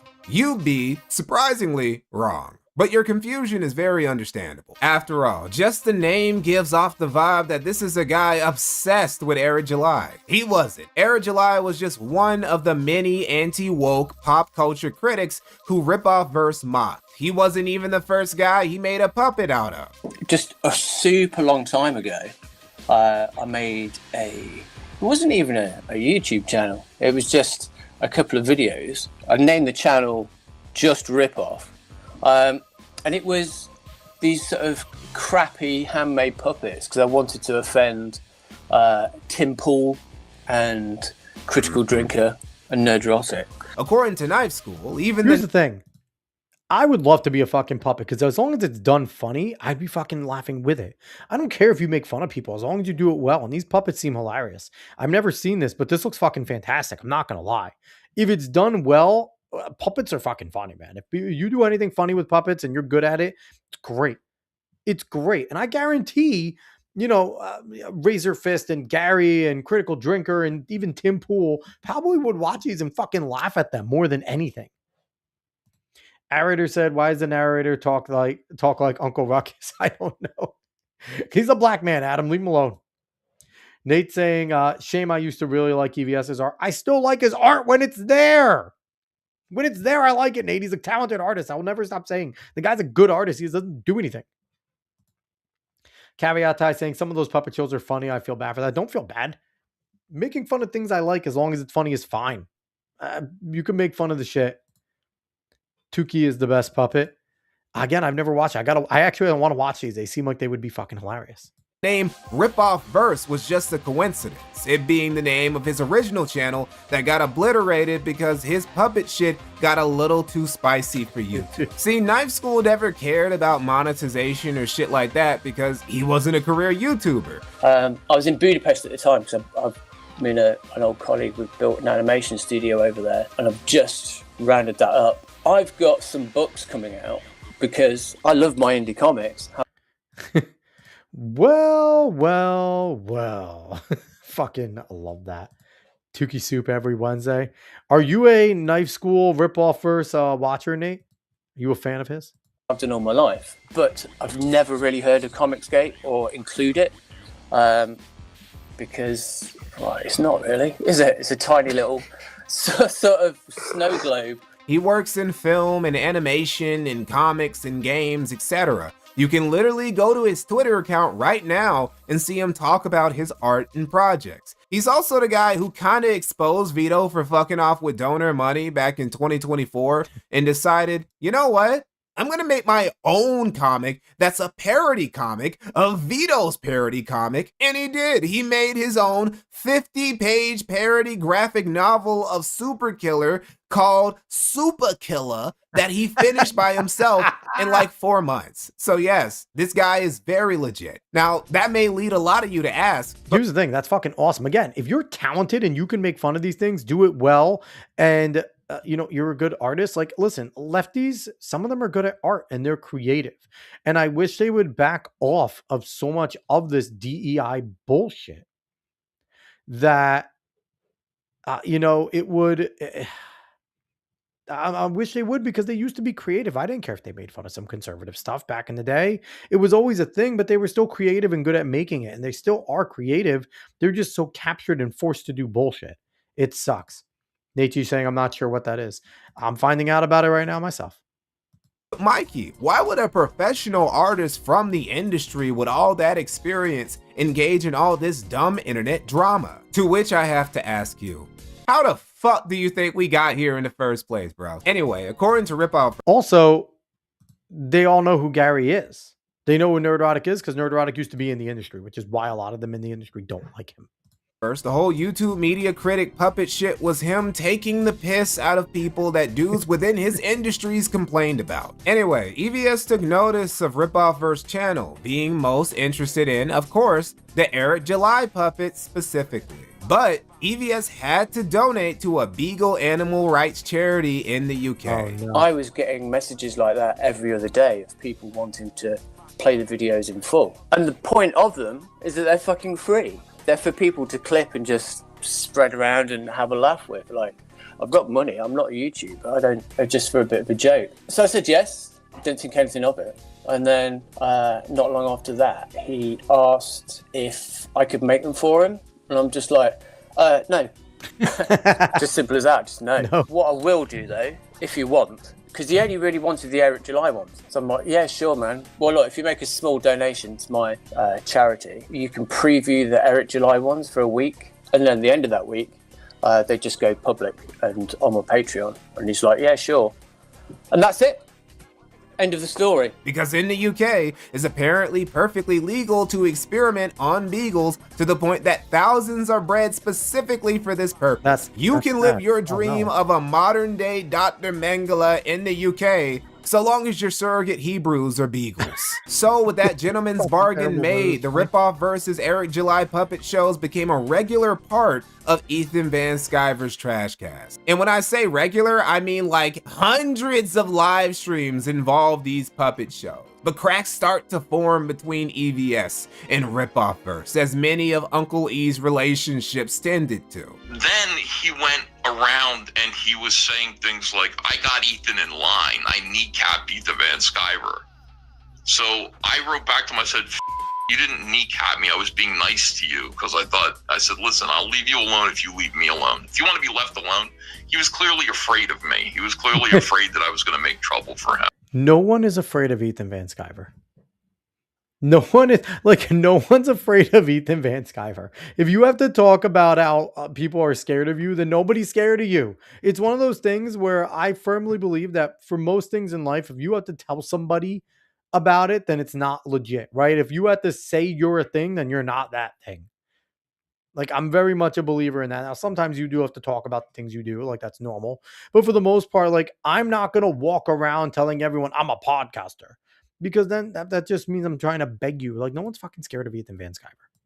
Rippoffverse was talking a little shit, talking about how he had to put the Frog King in his place. What had happened was that he caught wind that EVS was telling people that he was his employee. EVS would try to work his frognosis on Rippoffverse, but he forgot that his gaslighting doesn't work against people who are already aware that he's telling lies. Needless to say, Rippoffverse and the rest of CG have begun rubbing off on each other in the wrong type of way. Which was fine by Rippoffverse, now Knife School, because he never gave that much of a damn about CG anyway, outside of engaging in it for some internet drama. It really should have ended there, but then, just last month, Knife School decided that he wanted to rebrand. He was done with the puppet era and he was going to use his platform for new things in the future. So he wiped everything clean and also activated this new feature on YouTube that lets you automatically claim any video using your content. According to Knife School, he just thought it was going to get all the videos on YouTube that were just straight uploads of his puppet videos. Knife School wasn't sure what to expect because he admitted that he really didn't understand how it works. What he really didn't expect, and what EVS definitely didn't expect, was for Comic Artist Pro Secrets to get a strike on it. Now, God. It was just one strike, but it got Ethan so spooked, he did something kind of insane. EVS's reaction to this was to private every one of his trash casts featuring the puppet shows. Over 400 streams, over 7 million views. That's a lot of time and a lot of stuff taken out. Caveat I saying, I do think the mocking of Gary's wife was a bit tasteful, though, from the puppets. She's not a public figure, and they made her Miss Piggy. Here's the thing that's unfortunate about that, Rollin. When you mention you have a family, then online it becomes things that people use. That's it. And that's you got to be ready for that when you're here, when you're online. And you mentioned you have a family and things like that. You can either choose to be fully quiet about it and never mention that you have one if you do, or if you have it, you talk about it, and you run that risk of people that dislike you making fun of you and dragging your family into things. Unfortunately, that's unfortunately a risk you take, and I know Nerdrotic knows that as well, unfortunately. Just gone. Now, Knife School clarified he didn't strike EVS's channel, and he did fix it for him once he got back home. But he also, because Ethan was talking shit about him, and more importantly, his Save the Beagle charity, warned Ethan that his ability to keep his roof over his head was in Knife School's hands. Just to be on the safe side, EVS is having a guy go through and edit out all of the Rippoffverse puppet segments one by one before unprivating. Wow. A whole catalog of years worth of Eric July detracting just Thanos snapped out of existence. And Eric July didn't have anything to do with it. It's even better. Caveat Ty saying, I get that, but it can still be a turn off and why I don't like it. And that's fine. That's fine. I don't blame you. I don't blame you at all. And I agree with you. I think it's a fucked up line across. You don't talk about somebody's family. If they're a public figure, it is what it is. Like, you can mention stuff and be critical of them, but you generally don't. But again, the casino makes fun of DSP for his wife. And, we all laugh about it. And I don't think she's ever really been on streamer as a streamer. I guess there's lines and it depends on who it is and if you like them or not. For the most part, there are those kind of things. So who knows? Adam saying the internet sucks, bro. It does. The gift that giveth and taketh. Adam, the internet used to govern itself, but now weirdos got onto it and cross lines. But there's also all the regulation and bullshit, right, Adam? Where back then, if you were a piece of shit, the pile-on would happen and you would kind of go away. You could make your content, but nobody would watch it because enough people got wise to you being a fucking loser and people wouldn't then pay you any mind. Where now, with all the regulations and all the things you can and can't say, people like that, people that are fucked up, can continue to linger more and more because you can't kind of do that internet justice, the blood sports that used to go on. The do nothing and you win strat remains undefeated. The lesson to be learned with all of this is, if you stay on your grind, keep sowing your seeds, and don't let fuck niggas bring you down to their level, you will prevail. Well, probably.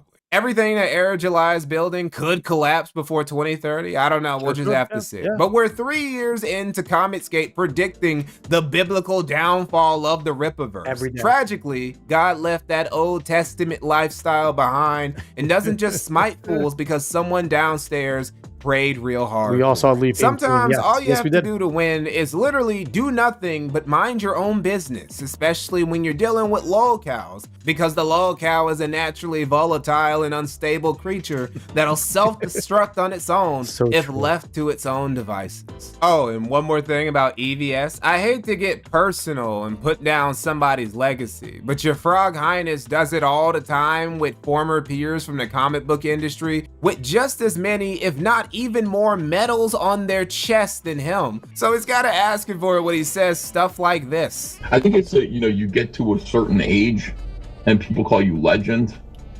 Now listen, I was being called legend by DC Comics, the legendary Ethan Van Sciver, when I was in my 30s. You know what I mean? Like, I was being called legendary back then because I am legendary. You know what legendary means? There are legends about you. What are the legends about Chuck Dixon? This nigga's legendary? Based on what? What has he done? How long has he been in the game? Look, Ethan, you're undeniably a good artist, but who are you really, bro? Like, how many non-comic book aficionados even know who the fuck you are? Shit, even among Kate comic enthusiasts, and even keeping it just to illustrators, just where do you think you rank in the pantheon? Even by your own logic, Ethan, you technically aren't a legend either if Chuck Dixon ain't. And the thing is, it's like, again, if you gotta talk about it, then you ain't about it, right? Like, it's just not the thing. Adam saying, I remember Leafy making fun of Pokimane for going after It's a Gundam sponsors. Yes. I mean, Pokimane sucks. We all know she sucks. And she only has like a few more years of relevance because once she stops being hot and she starts just having to augment her body to try and remain hot, she's going to look like a fucking Herculoid. And everyone's going to realize that there was no substance at all. She was just something interesting to look at. Nobody fucking listens to a word she says. You weren't even a dude DC wanted to keep around. You were a late, tardy bastard even back when you were in your prime. You know, my whole style and everything is built to make sure that I'm not late. Right.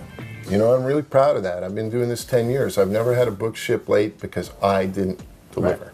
I've had books ship late, right? But it's because Ethan Van Sciver can't get his shit together, right. So they have to hold my book until his book comes out, type of thing. Right. She's a 2 out of 10. There you go, Ethan. People have been glazing you nonstop ever since you entered CG, but the competition in the indie crowdfund comic space was a lot smaller a decade ago. It's a lot bigger now, and you just ain't got the same aura as you used to have. And those late books definitely ain't helping. I think it's time to accept EVS, that you just had a good career, not a great one. My name is Monica Willis. Shelley Coleman. Ethan Van Sciver. I am 50 years old. I'm 40 years old. I'm 35 years old. Well, I gained a lot of weight. Really had gained way too much weight. I'd become so overweight, and it's a good thing I found fitness together when I did. My new fitness lifestyle is fantastic. I've lost 50 pounds. 30 pounds and untold inches. The inches are gone. They're melting away. Thanks for making happen what I had never been able to accomplish before in my life. What a way to end this off.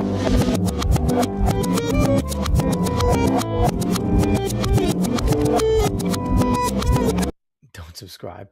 So everyone go ahead, and I'm going to tell you to subscribe to Mikey No More. Mikey No More does really good stuff. He is fantastic. We've obviously used a whole bunch of his deep dives so far on this, and I don't plan to stop using them because he's really good at what he does. He's really interesting and entertaining. So overall, final thoughts on that situation before we sign out. This one's been tough. Because like I said, I've had Ethan on the show, and I'm not the type, I don't like to backstab people that come on the show, right? You come on the show, we have a good show. I don't want to go on there and talk shit, even if you do become a weirdo on the internet. But it's come to a point where, again, I don't have friends so much in the streaming space. I have people I'm friendly with, but like I said, I would never call people friends unless I meet them outside of this and we truly kick it, but we're friendly, right? And I've been on a friendly basis with some of the G&G guys that have been on the show, with Epic Mike, Ben, like I said, Drunk 3PO, X-Wing, all the people that orbit that space of G&G and Friday Night Tights. And just watching Ethan just have a conniption over every little thing and him be so pathetic with Rippoffverse and Eric July and Yellow Flash. I've wanted to comment so many times. I'm like, it's not worth it. He's a former guest. I just wasn't going to get involved. It wasn't my fight. And I still wasn't going to, but then Mikey No More made a really good video there, which I enjoyed, and he always does great work. Because I've always thought, at first I thought Comicsgate was going to be fine. And then I was pumped with Rippoffverse because I thought, yes, we have two now, right? We have Comicsgate on one side fighting back against the woke bullshit of Marvel and, DC, which is more of like an amalgamated group of different artists, but working together. And then we have the Rippoffverse over there as well, and they're going to work together and maybe do some fun crossovers. And that was the initial thought that I had, right? More with what, Big Man Comics does with Gabe Eltab, where he is friends with Rippa and Rippoffverse and things like that. And while he has the Mighty Tyrus going, and I would love to have Gabe on the show, because he has the Mighty Tyrus out, and I recommend everybody go and check out Big Man Comics comic The Mighty Tyrus. It looks great. Tyrus being a former WWE wrestler that Gabe was able to turn into a comic book character. He also worked with Dean Cain. He had Dean Cain in one of his comics, which is still running. So I thought we were going to get more of that, where we could have these two groups, working together while they're still separate. And fuck Marvel and DC. They're always going to be big. They're always going to have a lot of money, but we have our own stuff. And then it turned into this petty bullshit. And it was one-sided gay petty bullshit that was by EVS and his whole crew with Comicsgate and Dick Masterson and his whole fucking loser crew going at people who I enjoy their opinions and I tend to agree with more often. And it came to a point where I was like, fuck these guys. Like, I'm not even going to bother. But again, then Mikey made this video, and this is the perfect opportunity to kind of plant that flag where people that follow, have been got, the regulars here have noticed that I'm not afraid to plant flags. I'm not afraid to take a side, but it's kind of just been a non-real policy amongst Dave and myself that if we have a guest on and it's a good show, we're not going to trash him. But it's come to a point now where it's like EVS has just made himself such an easy target that it is what it is. It is what it is. Now, is EVS ever really going to notice this show? He probably forgot he's come on my show at this point, and that's fine.